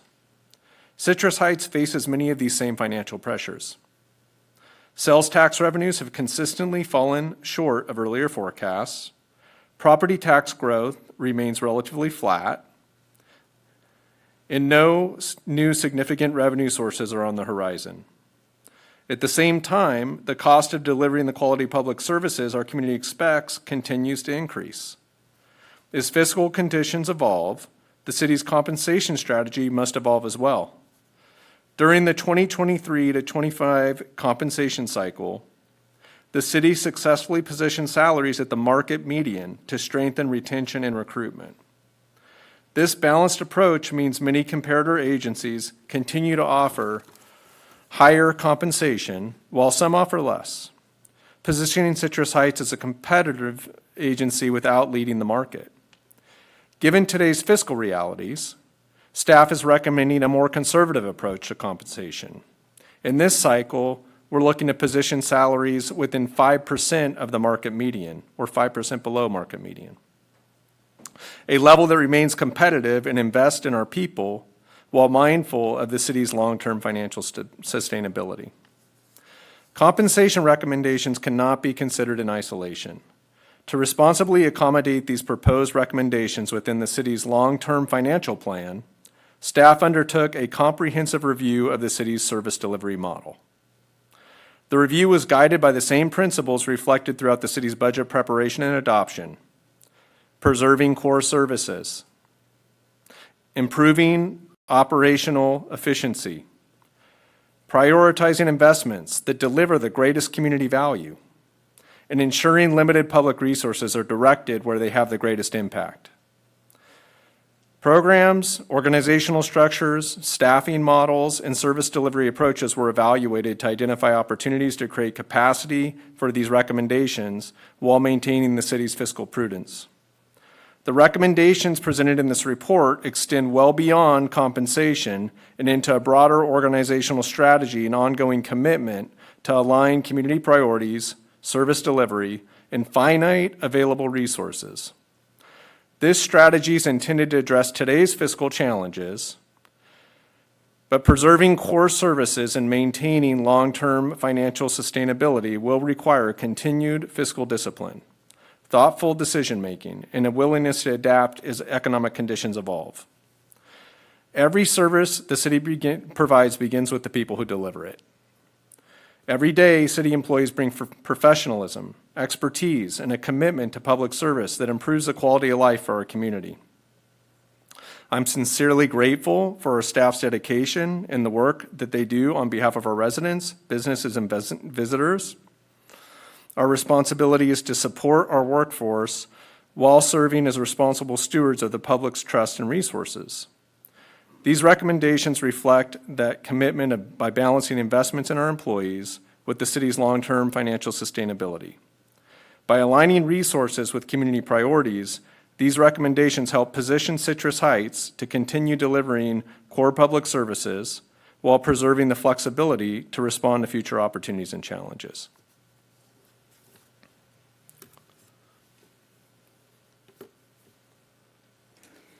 Thank you. City Manager Feeney?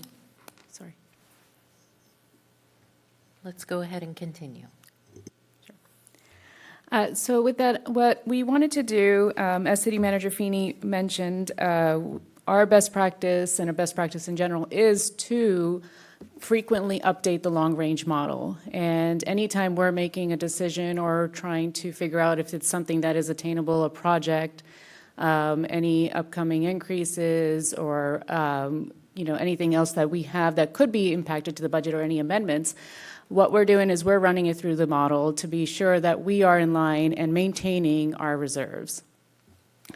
And that also then allows us to basically plan for us to take care of our community and also our people.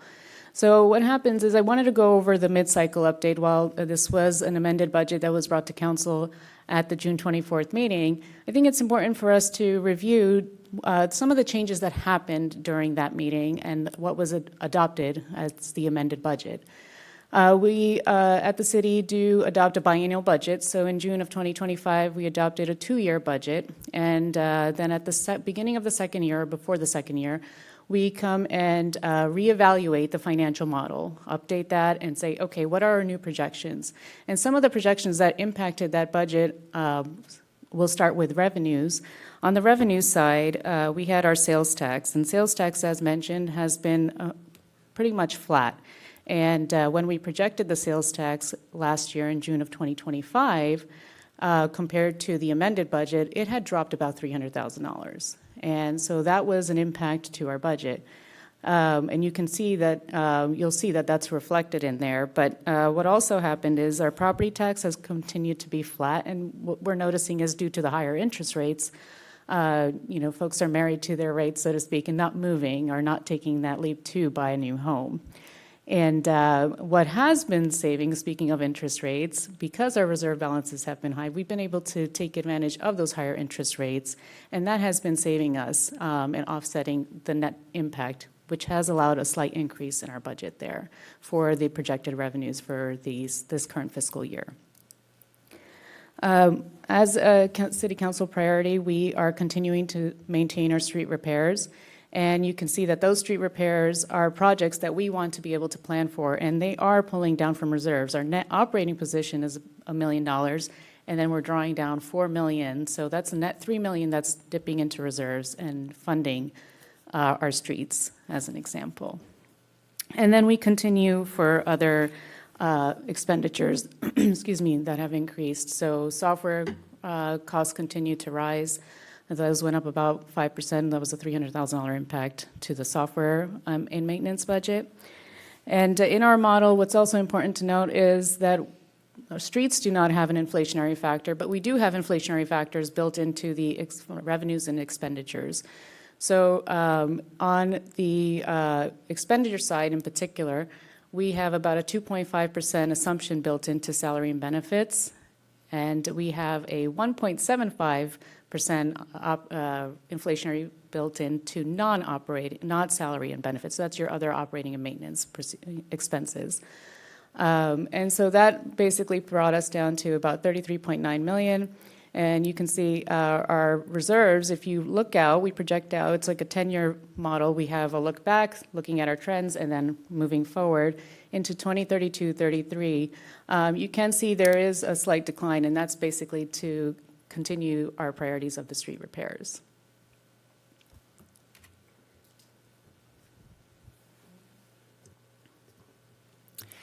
So there's a couple of ways that compensation adjustments are made, and it depends on if an employee is a represented employee or an unrepresented employee. So one of the reasons why we're here today is the bargaining units, the Citrus Heights Police Officers Association contract expired on June 30th of 2026, and the Citrus Heights Police Employees Association contract expired on June 30th, 2026 as well. So the city has been meeting, the negotiation team has been meeting and conferring with both bargaining units to reach a tentative agreement, and we'll talk about that a little bit on in the presentation, but we have reached an agreement with those, and so the compensation for those have been negotiated through that collective bargaining process.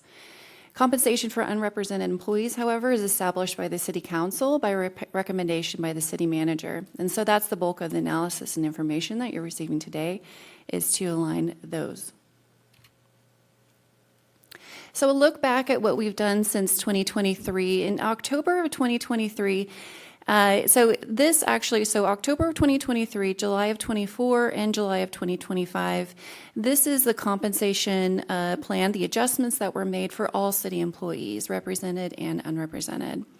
With the exception of some classifications. So the city's contribution to the medical plan was increased in October of 2023. The city provided a general salary increase of 3% of a cost of living adjustment for employees. Department director ranges were moved, but as we know, if the range move, it doesn't mean it's an automatic compensation adjustment for those individuals, it's just a range. Market equity adjustments were also made to bring classifications to the labor market median. Except for department director positions, those were not brought to the labor market median. In July of 2024, cost of living adjustment was applied to all classifications of 3.8%, and that was based on the April year-over-year CPI. And we also did a cost of living adjustment of 1.3% in July of 2025, again to align with the April year-over-year CPI.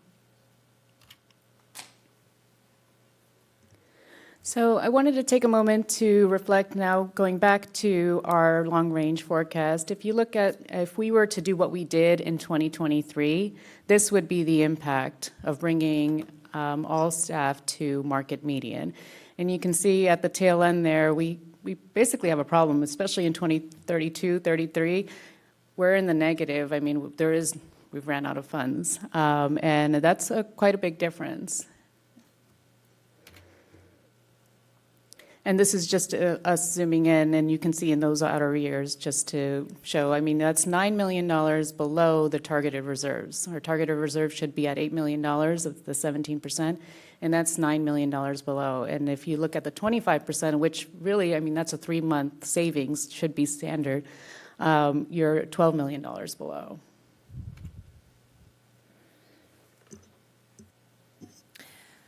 Susan, if you can repeat that, because I think it's really important when we see a reserve amount, what does that actually mean as far as operations are concerned for the city? Absolutely. So a reserve amount is basically like your household savings. As a best budget practice, we want to have a savings typically of about 3 months. And that's our target. So of 3 months of our expenditures, 25% would be that, or 17% is our minimum policy.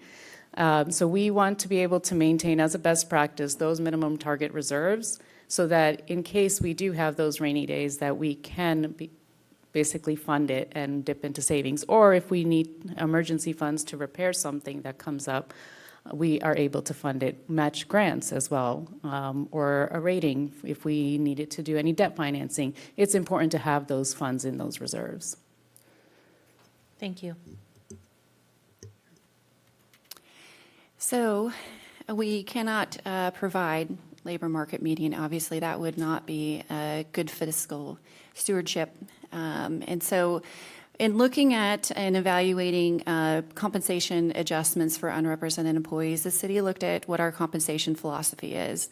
So I want to go over that just briefly. So we focus on recruitment and retention. So one of the tools that we use to see what our labor market, how we are in the labor market in relation to total compensation is to do a total compensation survey. We look at also trends in what benefits other comparable employers are providing to their employees. We also look at the internal alignment of non-benchmark positions. So what we do is we survey the journey level position. So for instance, a maintenance worker 2. And then for a maintenance worker 1, we would set that salary a percentage below and a senior maintenance worker a percentage above. And that's to make sure that we have a good, sufficient internal alignment for that career ladder. So there's not compaction and there's an incentive to promote. And we also use this to justify our pay practices. It's a good indication of whether or not we are able to be competitive in the marketplace. And it's something that's used by most, if not all, public agencies. We also look at our organizational compensation targets. So as City Manager Feeney talked about, we were previously in 2023 looking at being at the labor market median. We're not the highest, we're not the lowest, we are right in the median, which is a really good position to be in my experience.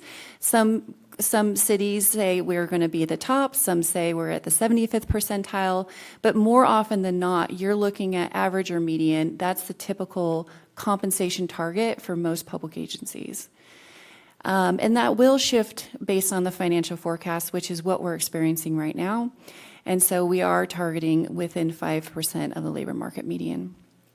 And most importantly, we look at the fiscal sustainability of any kind of recommended compensation adjustments to make sure that we're being fiscally responsible, that we're able to prioritize the City Council's goals and priorities, maintain a healthy reserve, as Director Talwar explained, and we're preparing for the rainy days. And so that picture there of the, roadway outside of City Hall on a nice rainy day is what we're preparing for. So a total compensation survey is a standard, it's a standard, they have standard elements used by local government.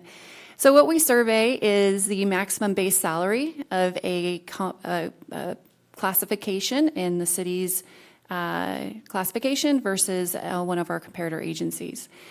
We also look at the employer contributions to the deferred compensation account, longevity pay at 10 years, any certification or education pay. We also look at the employer contributions to the health, dental, vision, life insurance, and long-term disability plans, as well as a retirement health savings account and any Social Security, FICA, or Medicare contributions that are made by the employer.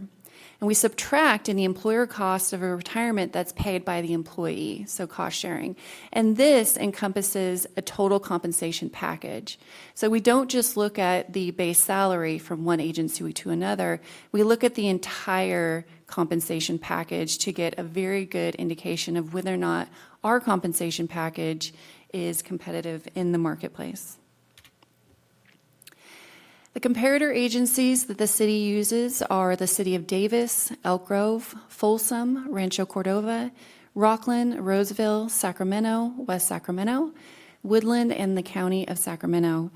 And these are comparator agencies that we use for our bargaining units as well as our unrepresented employees. It's important to maintain the same set of list of comparator agencies to ensure that our non-represented positions are surveyed the same as our represented to avoid those compaction issues in the career ladders that I just was discussing. So the typical elements that you look at when you're establishing a comparator agency list are your geographic labor market, so how close are these agencies to your agency, the population served, the organization size, the services they provide, the labor market competition, economic characteristics, their classification comparability, so whether or not they even have classifications that are compared to ours, their governance structure, and any historical comparative agencies that we've used. And we do also meet and confer with unions to establish these lists. And so they do have a stake in this, in establishing these lists. And so that is our comparator agency list, identified as our labor market. So jumping back to the long-range forecast here, this is the impacts that would take into effect if we did the 5% below median. Could I have you press click? Thank you.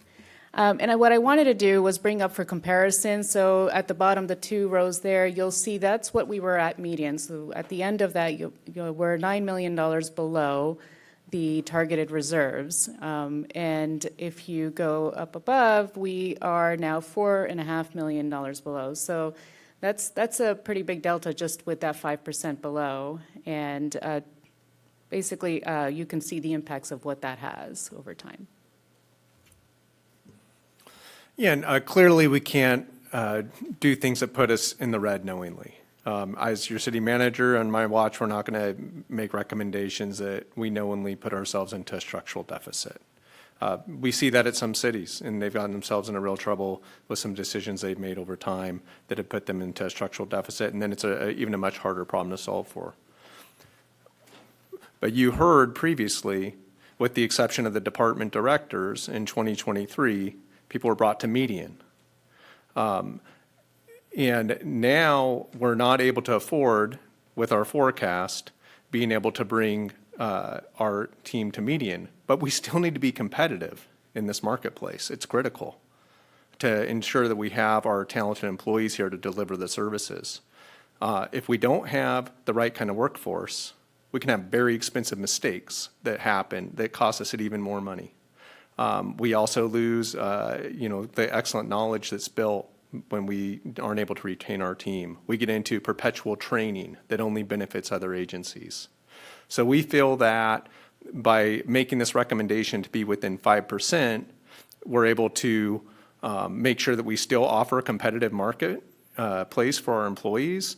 There's also, other great benefits working here for the city, just from the community we serve, where that's not lost.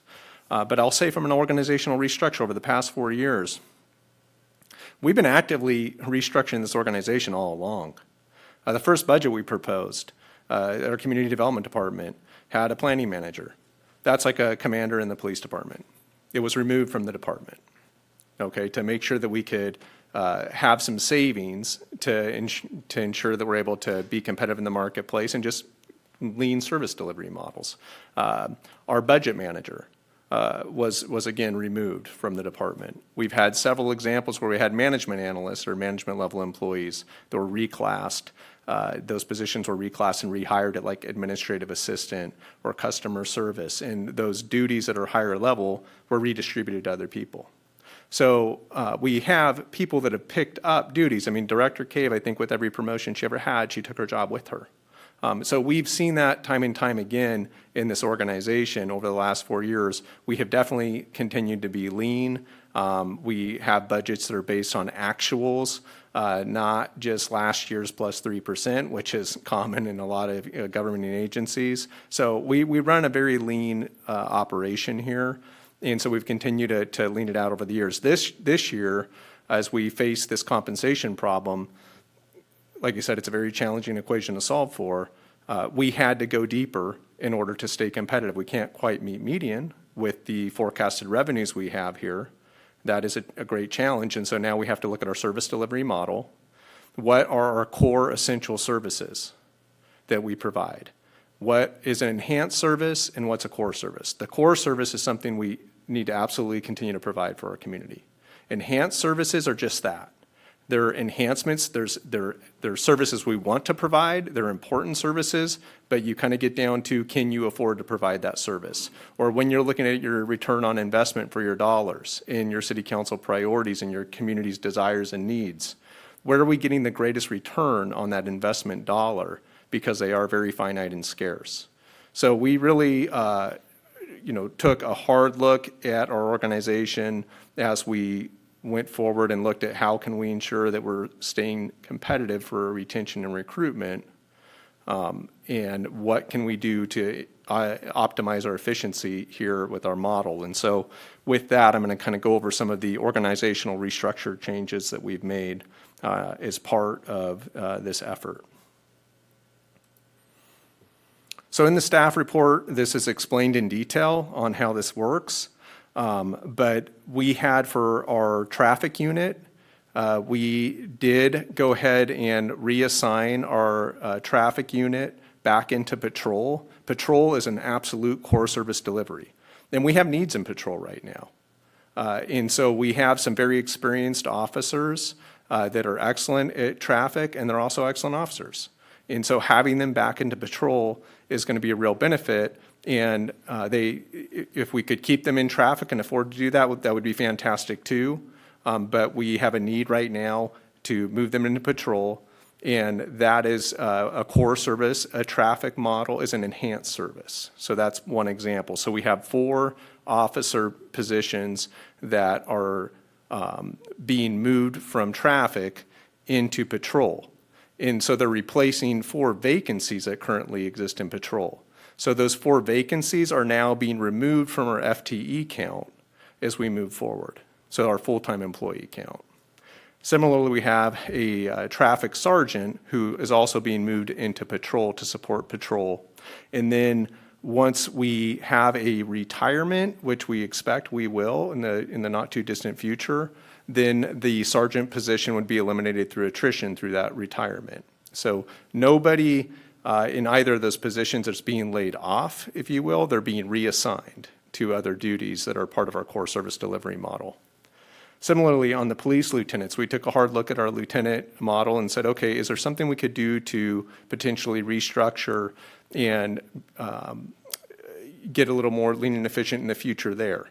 And so one of the things we are doing is through attrition, when we have one of our lieutenants retire, that lieutenant position would not be filled going forward. So we'd be down one lieutenant. But again, there's no sworn personnel that are being laid off as part of these actions. It's actually to fund our police department to make sure that we have competitive compensation for our officers so we can retain them here and continue their great work in this community.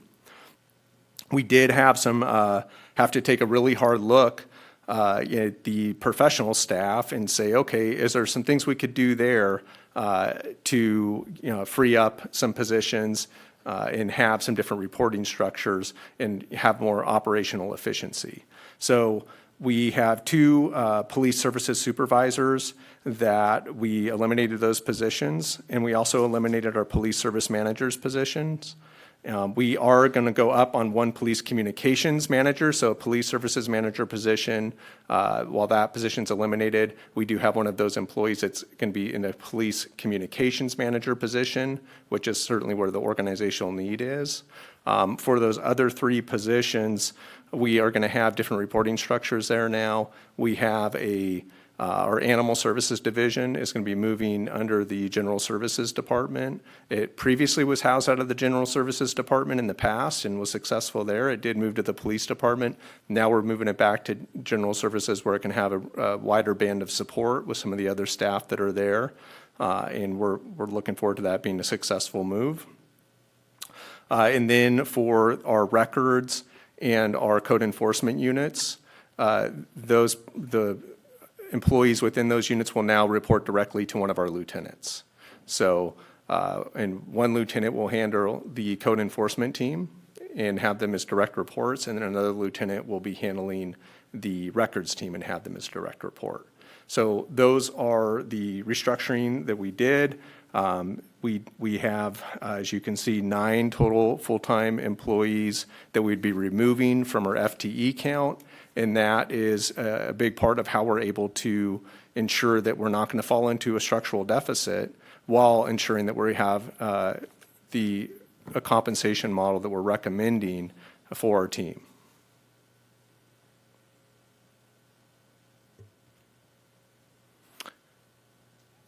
And you can see here, so the net impact of those changes.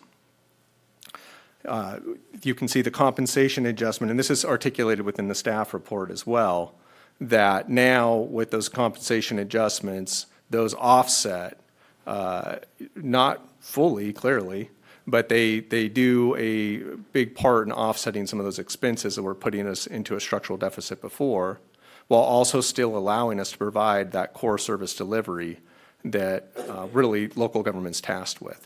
When we can provide enhanced service delivery, we absolutely want to and love to. And if there's some new revenue source that appears in the future, and we could bring the traffic unit back, for instance, or other enhanced services the city council would want to consider, we'd love to do that.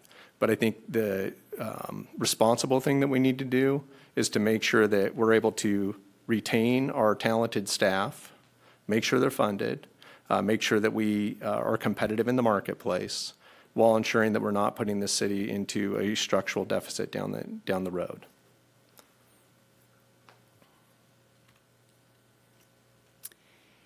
So before we wrap up, I'm going to go over the proposed compensation adjustments and the terms and conditions of the successor MOUs.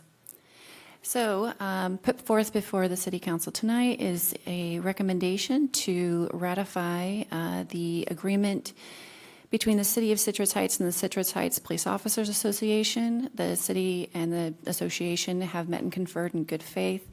Over the last several months, we have agreed to provisions of a successor MOU, and it has been voted on and ratified by the association's members. So summary of the contract terms is that it will be a 2-year term from July 1 of 2026 to June 30th of 2028. In August of 2026, the city will be increasing the city's maximum contribution to the medical plan. In July of 26, this month, we'll be providing a cost of living adjustment of 3.8% for all represented classifications, and that number is in alignment with the April CPI. City's also going to provide market equity adjustments for classifications that have fallen more than 5% below the labor market median. In year 2 of the contract, the city has agreed to provide cost of living adjustments of 2 to 3%. That's again based on the April 12-month Consumer Price Index, staying in line with that methodology. We've also come to agreement with the Citrus Heights Police Employees Association on the provisions of a successor MOU. It has also been voted on and ratified by the association's members.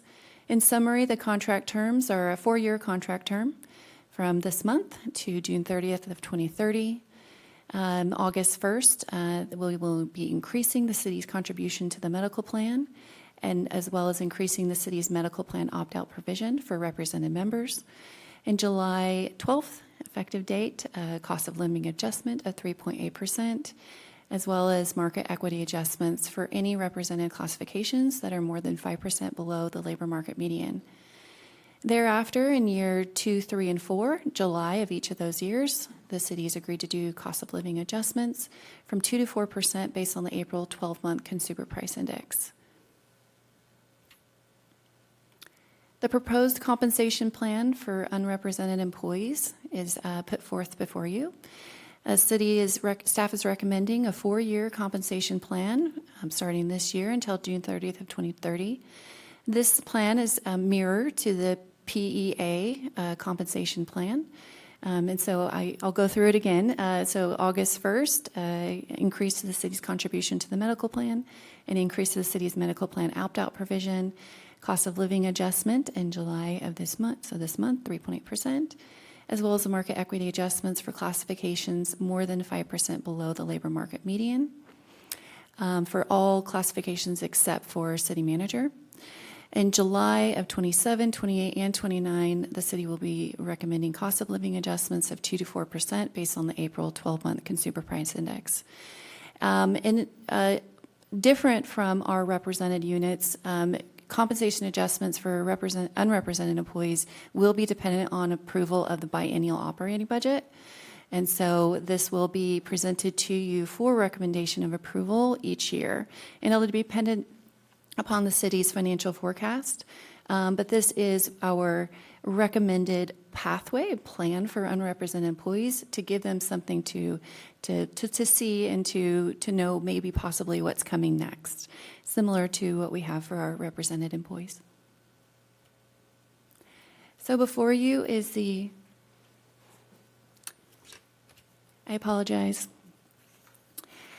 So government code requires that I state that as outlined in the staff report, this item includes a recommendation to approve salary range and medical plan adjustments for department head classifications, Administrative Services Director, Chief of Police, City Manager, Community Development Director, Economic Development and Community Engagement Director, General Services Director. These adjustments are consistent with the adjustments recommended for both represented and unrepresented employees as outlined in the staff report, with the exception of the compensation recommendation for the city manager, which is just the cost of living adjustment and the medical plan provisions as outlined in his employment contract. If approved, these changes will be effective July 12th of 2026.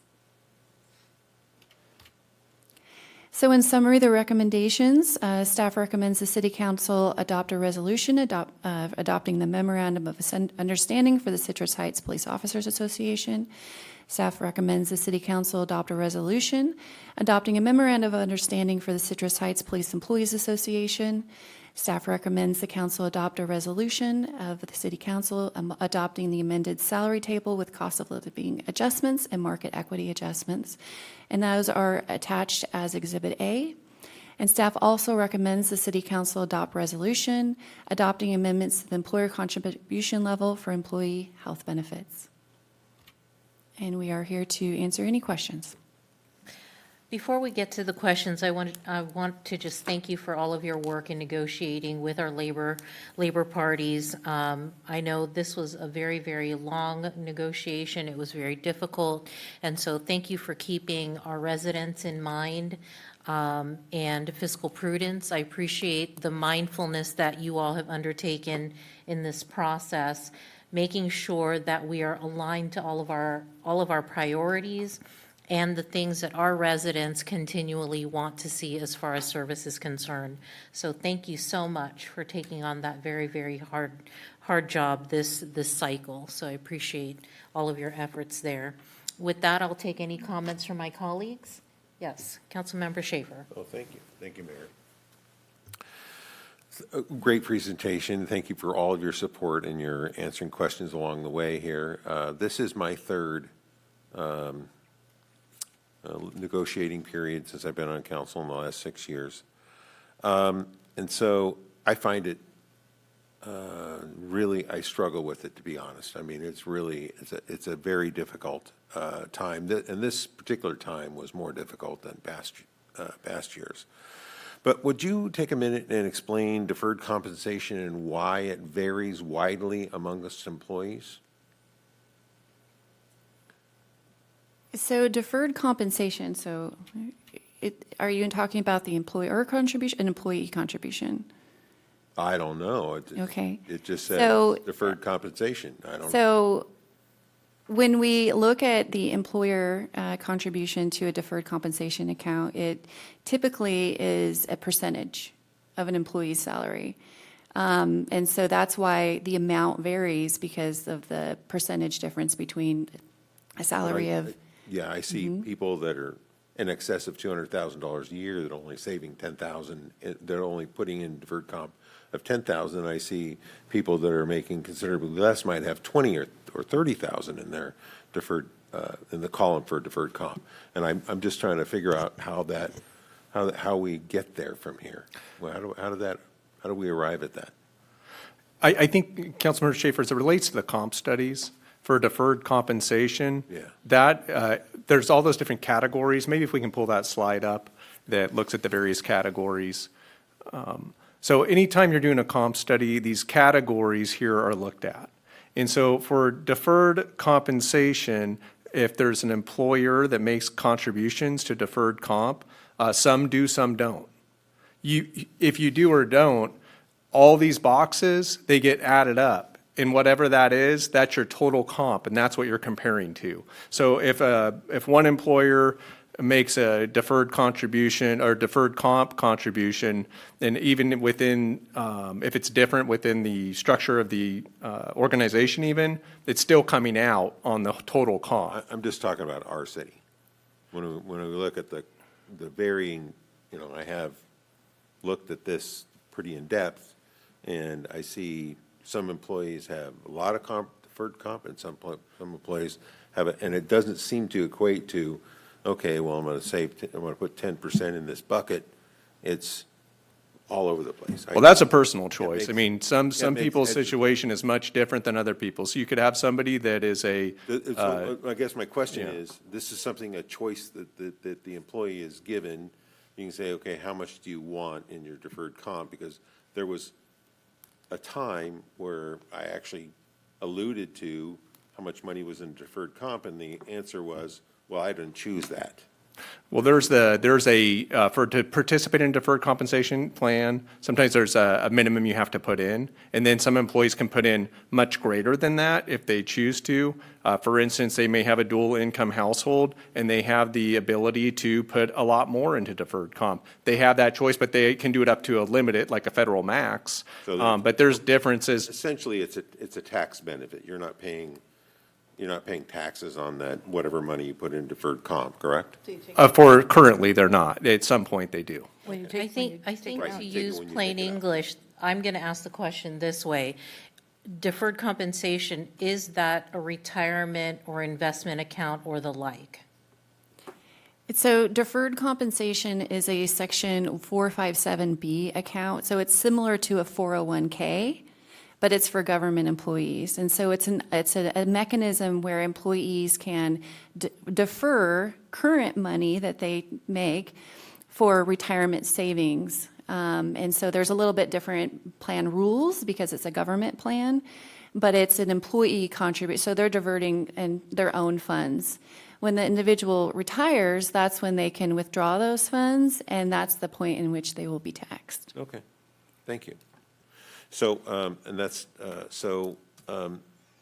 getting on to number one, I want to really preface this by saying that I hate that we look at our employees, and when it comes to this time of year, when we're doing this kind of thing, we look at our employees and we think, okay, well, this is how much this person makes and this is how much. I don't like looking at people that way. But that's the reality of what we're looking at here.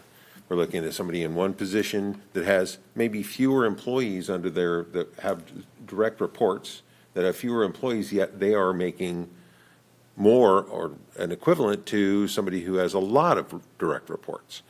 So when I find this whole process, I look at the compensation based on how much responsibility that position has. So it come down to, okay, so, and the bottom line is when I see a comp study, I've seen 3 of them, 3 comp studies happen.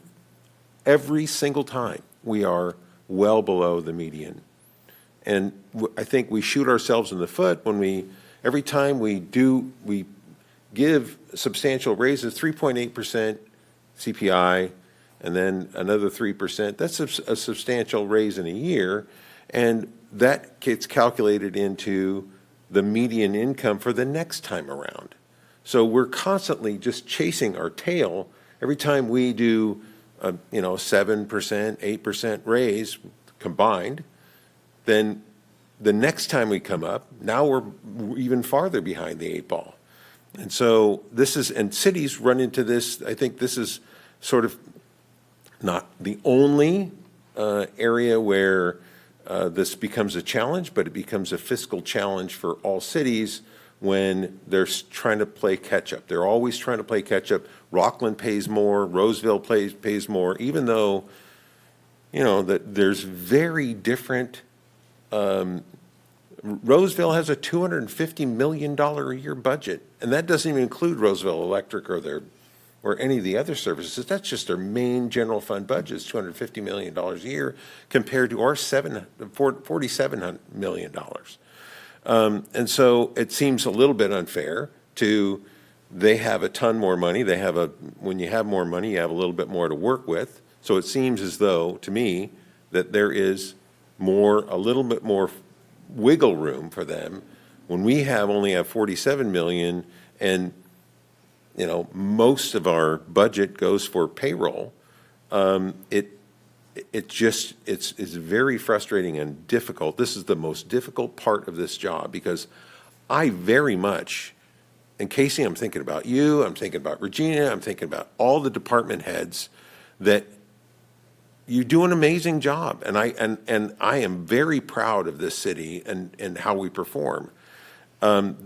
Certainly the challenge is that how do we maintain, and I appreciate Ash in this position, we're trying our very best to maintain some fiscal responsibility thinking 5 or 10 years down the road. And hopefully 5 or 10 years down the road, maybe we'll see some revenue from Sunrise Mall, and that will help.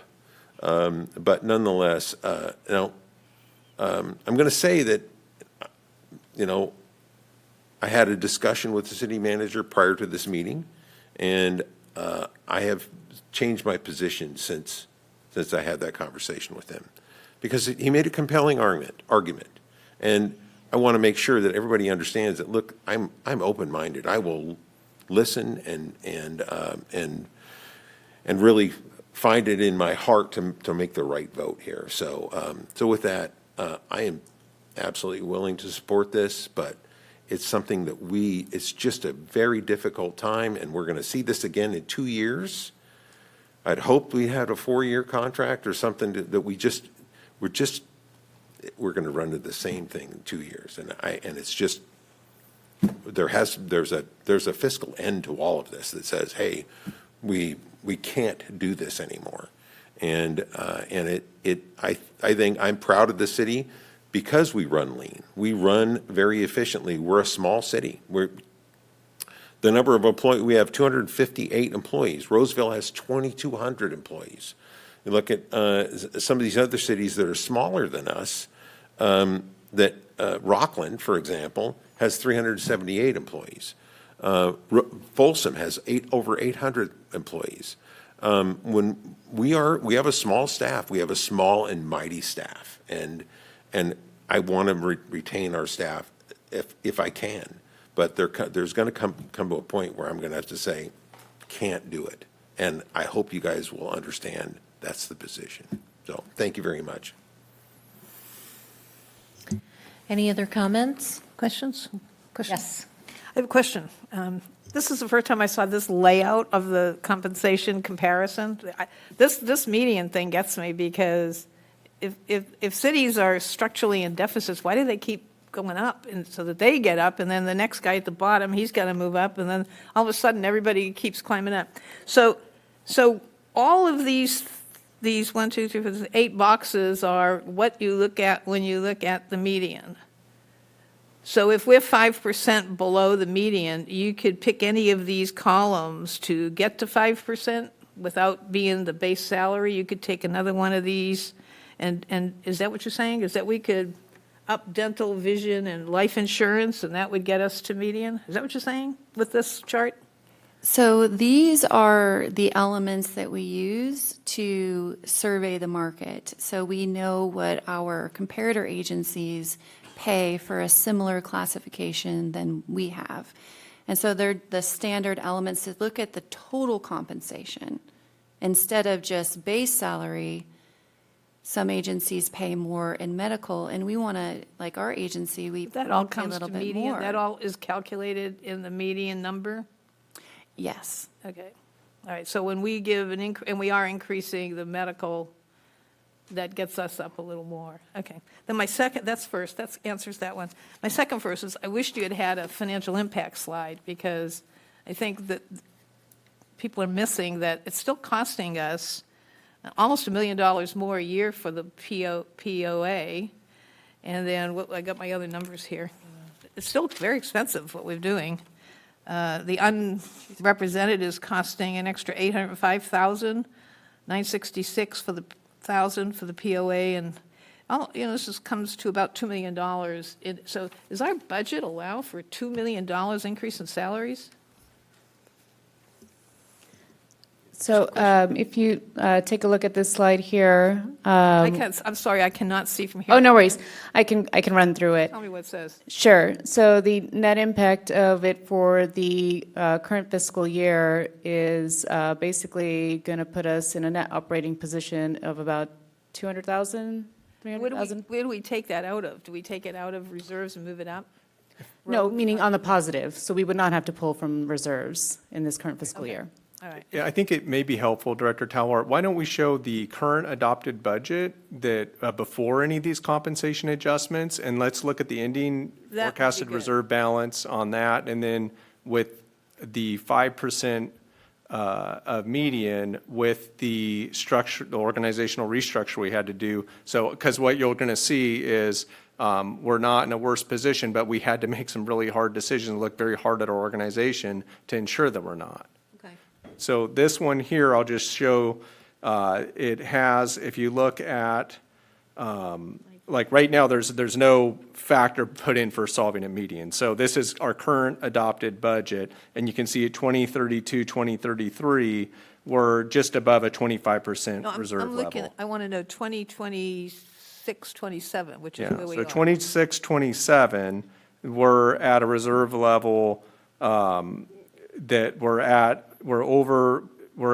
33, we're at 30, almost $34 million. So if you look at that ending reserve balance line, the yellow one, that's showing almost $34 million, okay, of ending reserve balance, which is in excess of, of our target.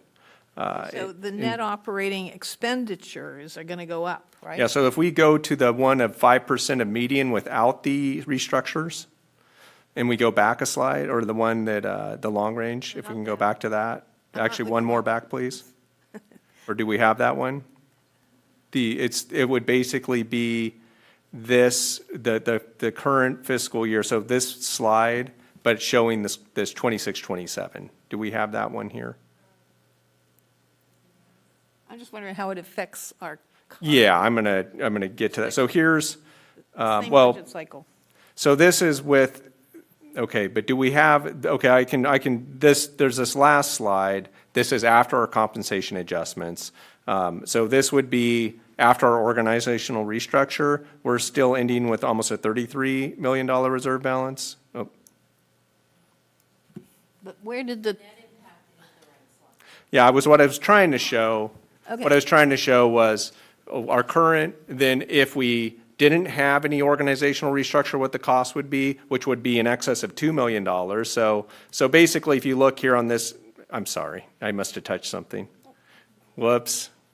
I touched something on my screen. Just bear with me a my moment. question is, where are you taking the 2 million from in our budget?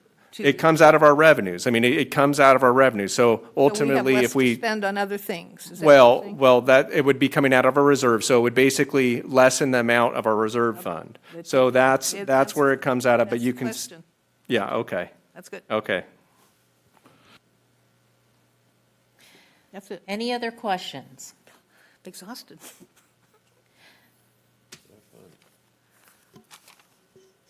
Okay.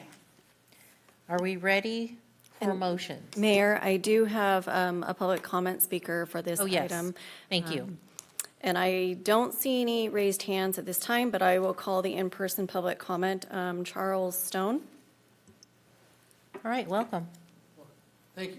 Thank you, Madam Mayor, council members. My name is Charles Stone, and I'm here to oppose just one part of all of this structure here.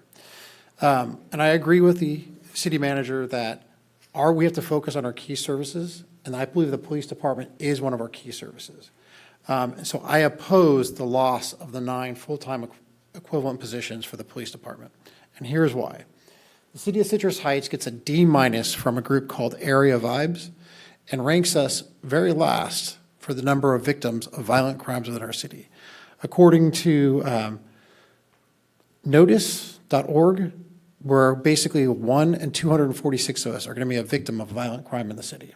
In 2024, our city had 3 murders, 33 rapes, 82 robberies, 256 assaults, 377 violent crimes, 370 burglaries, 1,265 thefts, 243 vehicle thefts, and 1,825 property crimes. And while we were in this meeting, JK Jewelers was robbed. So that's another crime, why we were here. And we're thinking about cutting cops that respond to all of these crimes. Essentially, we're cutting from the protection of our people. And I have to disagree with that.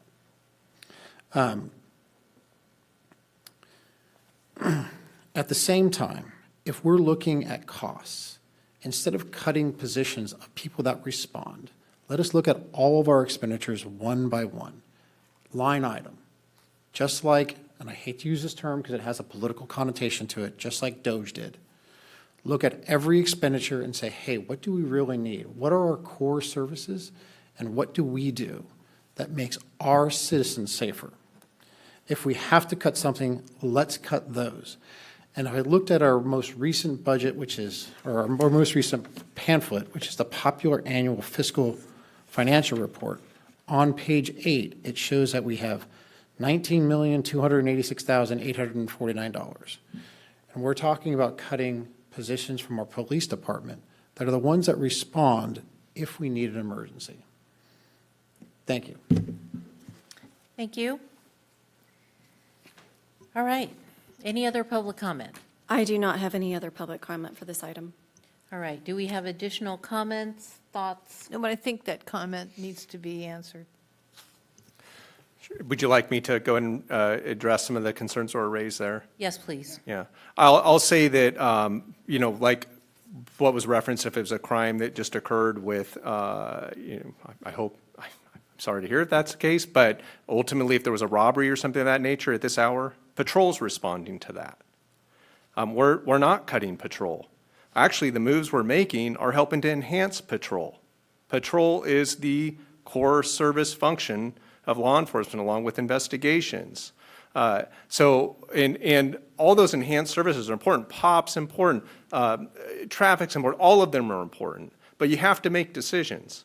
So when we're talking about a unit, the traffic unit does great work, not taking anything away from the work that they do. But all the things that were just raised there, that's not their focus.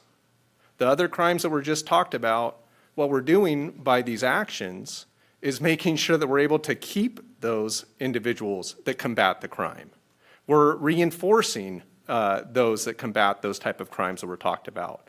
Someday, if there's a new revenue source that shows up, or we have some very successful economic development opportunities, like Sunrise, and more revenues come in, and we can bring those enhanced services back, like the traffic unit, then that's what we could consider. But all those type of crimes that were just mentioned, we absolutely are making investments into the police department through the compensation, and also by taking those positions out of traffic and putting them back into patrol really helps reinforce that. The other positions that we're talking about that were cut there was some mid-level management bands that were professional staff, not sworn officer staffs.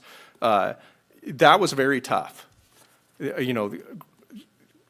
Great people, great employees. We have to look hard at our organization and say, where can we be more operationally efficient to ensure that we can keep that high level of public safety. Last year was the lowest crime rate in the city's history since incorporation. Our public safety team does an excellent job in ensuring this community is safe, and that's going to continue. We had to make some really hard decisions. And we have doged this place big time over the last several years. The council's been part of that. That's one of the things that's been important to me as a city manager. We run budgets on actuals. We continue to constantly look at our cost. This operational efficiency exercise that's part of this budget is something that is right in that vein, and we had to make some very hard choices to ensure that this community is still able to enjoy those core service essentials that is so critical in local government provision, and then also make sure that we're able to retain those employees that deliver for this community day in and day out, and will do so tomorrow as well. So I just wanted to make sure that we were able to clarify that. Thank you. I have another question. I have one more question, too, Okay, before we vote. hold on one moment. Did we have another public speaker? I do. I just received a in-person public comment. Okay, let's go ahead and have that. Chris, is it Coletti? Okay. If you could step to the podium, please. Thank you.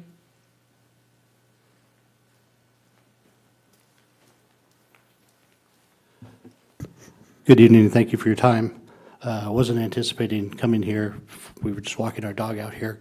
We enjoy this area. We feel safe since it's next to the police station, but we do walk our dogs here most every night. I'm ignorant to a lot of the things that are on the budget and everything else that the city plans, but taking money or defunding, taking money away from the police department doesn't seem the way to go. I know that crime has been up substantially in our area, and I don't live in a very bad area. I mean, it's across the street from Burlington, back tucked away, but I have seen a lot more homeless. I've seen a lot more crime, people walking out of the store with inventory in front of me, nothing that the workers can do. But I don't feel as safe, especially at the parks, taking my daughter and my son and the dog, even during the day. Of course, I don't go there at night, but I think taking anything away from the police would be substantially disappointing for the members of the city as well as surrounding area. I know that they do a great job. They put their lives on the line to keep us safe, and taking any funding away from that doesn't make sense to me, and I think I hold the same opinion with a lot of other people. But I appreciate your time. Thank you. Thank you. Do you want to respond to that one? Well, There's no money being taken away. All right, we have We have some comments here from Yes. my colleagues. Well, I just want some clarification from the city manager. Did we cut any sworn officers? Not one employed filled position was cut. There were no employed sworn positions that were cut. We did take some vacancies by that traffic unit that I spoke about earlier. Those are officers that were reassigned to patrol, and that traffic unit is being dissolved as part of this action. So there were vacancies that are being removed from the budget, but no officers were being laid off as part of this. So what I will say, when we hear about defunding, that's not happening here. We actually are increasing the police department budget, funding police. What we did is we looked at our operational efficiency. How can we ensure the core service delivery model continues, which absolutely takes care of crime? How can we ensure that the POP unit that works with the beautification crew to ensure that we're working on some of the matters that were just raised on blight and homelessness, that we continue to see results there? And I'm going to talk in my updates about some things we heard from Sac Metro Fire about the calls for service around homelessness are way down, and they said Citrus Heights is clearly doing something that nobody else is doing because they don't see that elsewhere. So I'd say that the results, I'm a metrics person, and looking at results in return on investment and what we have put forward to this city council and for this community based on what I know from the community and I know your council priorities, we're balancing those priorities here. We're making sure that our police department is well-funded, and if the council approves their agreement that their bargaining unit voted on, certainly that is keeps the labor piece. And in addition to that, those core services that the community relies on, those are maintained. And like I say, in the future, if we can find a new revenue source of some sort, then if the council and the community wanted to look to bring something like traffic back, that ability could happen. But that we're not putting the city in any kind of structural deficit, because what happens if you make moves now, they say, oh, I just want to keep it as it is, even though I know I have a revenue problem coming down the pike. The compounding effect of money means if you wait to solve the problem later, that problem's much deeper and much harder to solve. And then, like some communities, you are looking at core service delivery cuts. That's not what we're doing here. We're making sure core services are maintained and compensation levels to keep our employees here are maintained as well. We're looking to balance those efforts. Thank you so much, City Manager Feeney. Any other comments or questions? I have another question. So I learned something tonight, because I too had a conversation with the city manager prior to our meeting. So the directors did not get a market equity adjustment the last contract. Is that last contract period that we That's had? correct. That's correct. So that's news. I did not know that, because tonight we'll be voting on a substantial increase for those people. And I just wanted to make clear that, to the public, that they have not had an equity adjustment in 4 years now? Is it 4 years? That's correct. Since the 2023 adjustment, there was no adjustment in 2023. So even prior to that, so that range didn't move. There was not a market equity adjustment when we did that for the rest of the organization. It was a big problem to solve for last time. I wasn't here then, so I just, Yeah. okay. So I know that the mayor has to read that into the record, so I just wanted to make that clear that, thank you. I'm done, Mayor, thank you. Yes, Vice Mayor. I'll keep it brief. I just want to point out that I've been on the council since 2018. I've done a few of these, and that every time we've done it, as Councilmember Schaefer has said, we've always chased CPI. We've always done our very best to make sure that our officers and sworn personnel and unsworn personnel, we meet what it is that we know that you need. And I can say, I know many cities that have been able to adjust to 5% of the median and not have to lay off sworn personnel and still manage to have excellent service, clean streets, low crime. As a council, we're doing a really great job with what we see here. We have great staff who are showing us ways and things that we can do to kind of make it work. It sucks. I get it. It's not the cuts that any of us in this room want to make, but we also want to meet the needs to make sure that you know that at least when you go home at night, that we are doing our best to make sure you are compensated well for that. If that means we have to make some, short-term structural changes, like the city manager said, at another date, we can come back and reevaluate this. Apparently, in 2 years, we'll be doing that if this goes through. I just ask for grace and patience and understanding. I think we all see the numbers. We all saw the red lines, right? We all know what's out there in the future, and until something changes, we're going to do our very best to meet where we are, provide service for our residents, because that's what we're here for, and also make sure that we're not in a structural deficit. Thank you, Vice Mayor. Any additional comments or questions? All right. I'd like to make a motion. Okay, let's entertain some motions. I'd like to move that, She has to read that section. what's that? She has to read that section, right? She has to read that section? Actually, with Human Resources Manager Rojas reading that, that's been completed as it relates to government code. Is that correct, City Attorney Jones? Yes, Did she yes, read- but you do okay. need to take each of the 4 resolutions separately, though. Okay. I move that we adopt Resolution 2026, a resolution of the City Council of the City of Citrus Heights, California, adopting a memorandum of understanding with the Citrus Heights Police Officers Association. We have a motion. Do I have a second? Second. We have a motion and a second. Those in favor? Aye. Aye. Any opposed or abstain? Okay, next motion, please. I move that we adopt Resolution 2026, a resolution of the City Council of the City of Citrus Heights, adopting the memorandum of understanding with the Citrus Heights Police Employees Association. Second. All right, we have a motion and a second. Those approving? In favor? Aye. Those in Aye. favor, excuse me? Aye. Aye. Long night. Any opposed or abstention? I know, my brain. Thank you. And we have that motion. Next motion? Somebody else want to take it? I'll do it. I move that we adopt the resolution of the City Council of the City of Citrus Heights, California, adopting an amended salary table with cost of living adjustments and select market equity adjustments. Okay, we have a Second. motion. Second. Second. Those in favor? Aye. Aye. Any opposed or abstaining? All right, next motion, please. I'll move that we adopt a resolution of the City Council of the City of Citrus Heights, California, adopting the amendments to the employer contribution level for employee health benefits. Second. All right, we have a motion and a second. Those in favor? Aye. Aye. Any opposed or abstaining? All right, we have our motions. Next item, please. Next item is items requested by council members or future agenda items. I got 2. One All is. right, go ahead. One is that item 11, our road safety report. It'd be really nice if we had staff just put this on a regular agenda item and maybe make a couple slides and show how wonderful or not our city is for crashes. That's one. Do I have a second for I that? second that. Thank you.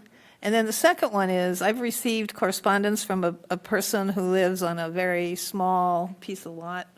When our hen keeping ordinance allows the keeping of up to 6 hens, but her neighbor has defined hens to include ducks, which she says keeps her up all night, her ducks. So could we look at that ordinance definition of hens that was adopted in 2016? I have the staff report. It's 72 pages. I know we had big discussions at that time of what the definition should be, and maybe we could look at that and define it better, because I don't think it included ducks. That sounds like an interesting topic, sure. Thanks, Portia. Okay, so All right, any others? she'll be glad to know that we're going to look at it. Yeah, I too have received some of that correspondence, and we'll bring both those items back in a future meeting. And I'll make sure she shows up. All right, any other item requests? Tim, did you have one? Nope. Okay. Thank you. All right, thank you for that. Next item. Next item is city manager items. All right, well, thank you, council. I do have a few updates for you tonight. Let's see, first up, I spoke to this when we were talking, we had a comment around homelessness and challenges, and I talked about metrics. Well, we had a 2x2 with Metro Fire a week ago, the days blur, but very recently. And Chief House was here with his executive team, and we had a couple of the directors on the line as well from their board. And there was a lot of kudos that were paid to City of Citrus Heights and for the policies that your council has adopted to ensure that this city is a clean and safe community. When Chief came and gave his annual report and all the statistics associated with that, like I say, the metrics prove out that the city's doing very well when it comes to public safety matters, and especially around preventing blight and homelessness. And these numbers that are, these items that are highlighted here, grass vegetation fires for Citrus Heights are down 40% for Sac Metro Fire. And for their calls to service, for homelessness-related calls, whether it's fire from warming fires that get out of hand or just fires that people see, down 43%. Medical calls, this is a real key indicator because sadly, a lot of our unhoused population either has serious medical issues, substance abuse, or mental health, and the fire department is commonly called. Here in Citrus Heights, down 36%. They serve other cities in the region as well as the county area, and they say that we are standing out for the policies that have been enacted here and the work of our team that ensures that we're staying involved and staying up on making sure this city's clean and safe. So they were very complimentary, and they asked, you know, what are you doing here? It's funny, the next week at our general staff meeting, one of the largest cities in the area, one of their assistant city managers had reached out to Director Cave wanting copies of all of our policies, all of our ordinances that we've adopted. So, you know, the work is working. I got a pertinent question to that, Mayor. Sure. Okay, so can we attribute the homeless and medical calls, attribute that to beautification crew staying on top of homeless camps and the like? It seems like, not that homeless have a right to be, but I think that that's a proactive move to ensure that we don't have big homeless camps pile up and have people have medical emergencies because they can't get in or out of where they're staying. So. Yeah, absolutely. Councilmember Schaefer, that's correct. With the investment, when you went ahead and said we'd like to form this beautification crew, and that came out of strategic planning, working side by side with POP, we've really seen some results there, and you can count on that being directly attributable to that effort. Can you send us a copy of that slide? Absolutely. We'll make sure that you get a copy of these statistics. Chief House sent them over to us, so I'll make sure they're shared with the city council. I know Chief Turcott has them as well, so. Stars and Stripes. So there was some discussion around numbers in the Sentinel. So anybody that was at Stars and Stripes, it was clearly the biggest year we'd ever had out there. I dare you to find a space in that crowd. It was packed, and it was great. People had so much fun. I mean, walking around, you could hear people, best fireworks show I've ever been to, best 4th of July event I've ever been to. People loved it. It was a beautiful night out. And it was truly packed. As Councilmember Schaefer said, food trucks were running out of food. We talked about that as a team. We believe we can fit 4 more food trucks in there into that event space, so we'll absolutely make sure that we have that for next year. And then for restrooms, I think we need to redistribute those. We have a big bank of them located in one area. We're going to get more strategic on the locations and add some as well because attendees were way up. There's been numbers that were reported before where there were estimates that were given based on what you saw in people and how many square footage, but they were just kind of rough estimates. We have this Placer AI data that helps from an economic development tool when we're trying to attract businesses, and we can also use it for events like this. So we did a look back, and it pings kind of cell towers to see where people are from, and they have their algorithms, I guess, that they put forward to estimate attendance. So it looks like, according to their numbers, some of the past attendance was, you know, more around 3,000 to 4,000. And I know in the Sentinel was talking about 7,500 based on some crowd estimates in the past. Now we're up at 6,000. So it absolutely did not go down. It was a big success. And it just, I think there was a discrepancy on the numbers that went forward. But like I say, anybody who was there had a lot of fun, but I just wanted to make sure to hit that here because I think anybody that was there was kind of scratching their head when they saw that news story. Was there a big mess at the end of the night? Nothing that our team couldn't handle. Nothing our So, team couldn't yeah. handle. I was, because we got a good team. By the way, kudos to the team for staying late and cleaning all that up after 10 o'clock. That's, Well, it's a shame people don't clean up after themselves. This, the team really has this one nailed down. I got to hand it to Director Cave and her entire team, as well as our police department that was keeping people safe there, and then volunteers across our entire city organization were there, and, you know, everyone puts a lot of heart and soul in that event, and it shows. Speaking of more fun events, City Scoop, July 15th, will be at Sylvan Middle School. And this is, if you've never been to a City Scoop before, please turn out. They're great. Have some ice cream with your neighbors. You know, talk to our team about anything that's on your mind. We also have members from the Park District are there. There was a woman with the Girl Scouts that was doing some recruiting at the last one, and she said, wow, I've done a lot better here than I do at farmers markets, and so she's going to be at the next one. So we're seeing that kind of grow as well for people that want to be there, school districts, so on and so forth, but that's a great event. More events, actually on Thursday, tomorrow night, Art in City Hall is going to be here at City Hall from 5:30 to 8, starts at 5:30, so Citrus Heights Arts is going to be putting that on, and I've been seeing some great art that's being hung here, so look forward to having the community out for that. And then Supervisor Rodriguez is holding a Citrus Heights community meeting on August 5th at 5:30 p.m. here in the chambers. The July 22nd City Council meeting will be part of the summer recess, so that one will not be held. The next City Council meeting will occur on August 12th. Of course, City Hall is open during that whole period to serve our community, but the next council meeting will be August 12th. Are you taking a vacation during the? I haven't figured that out yet, but I'm sure I'm going to take some days off. You need know? some. Yeah, okay, thank you. Council needs some too, so. All right, well, that concludes my updates. Have we gotten any numbers for our fireworks citations? Have we gotten anything for that? You know, I think we can look to maybe have a department update on that at the August meeting, if that would be all right? Yeah. Okay, That would be great. great. Great. All right, next item, please. We have no further items. All right, and we are adjourned. Thank you.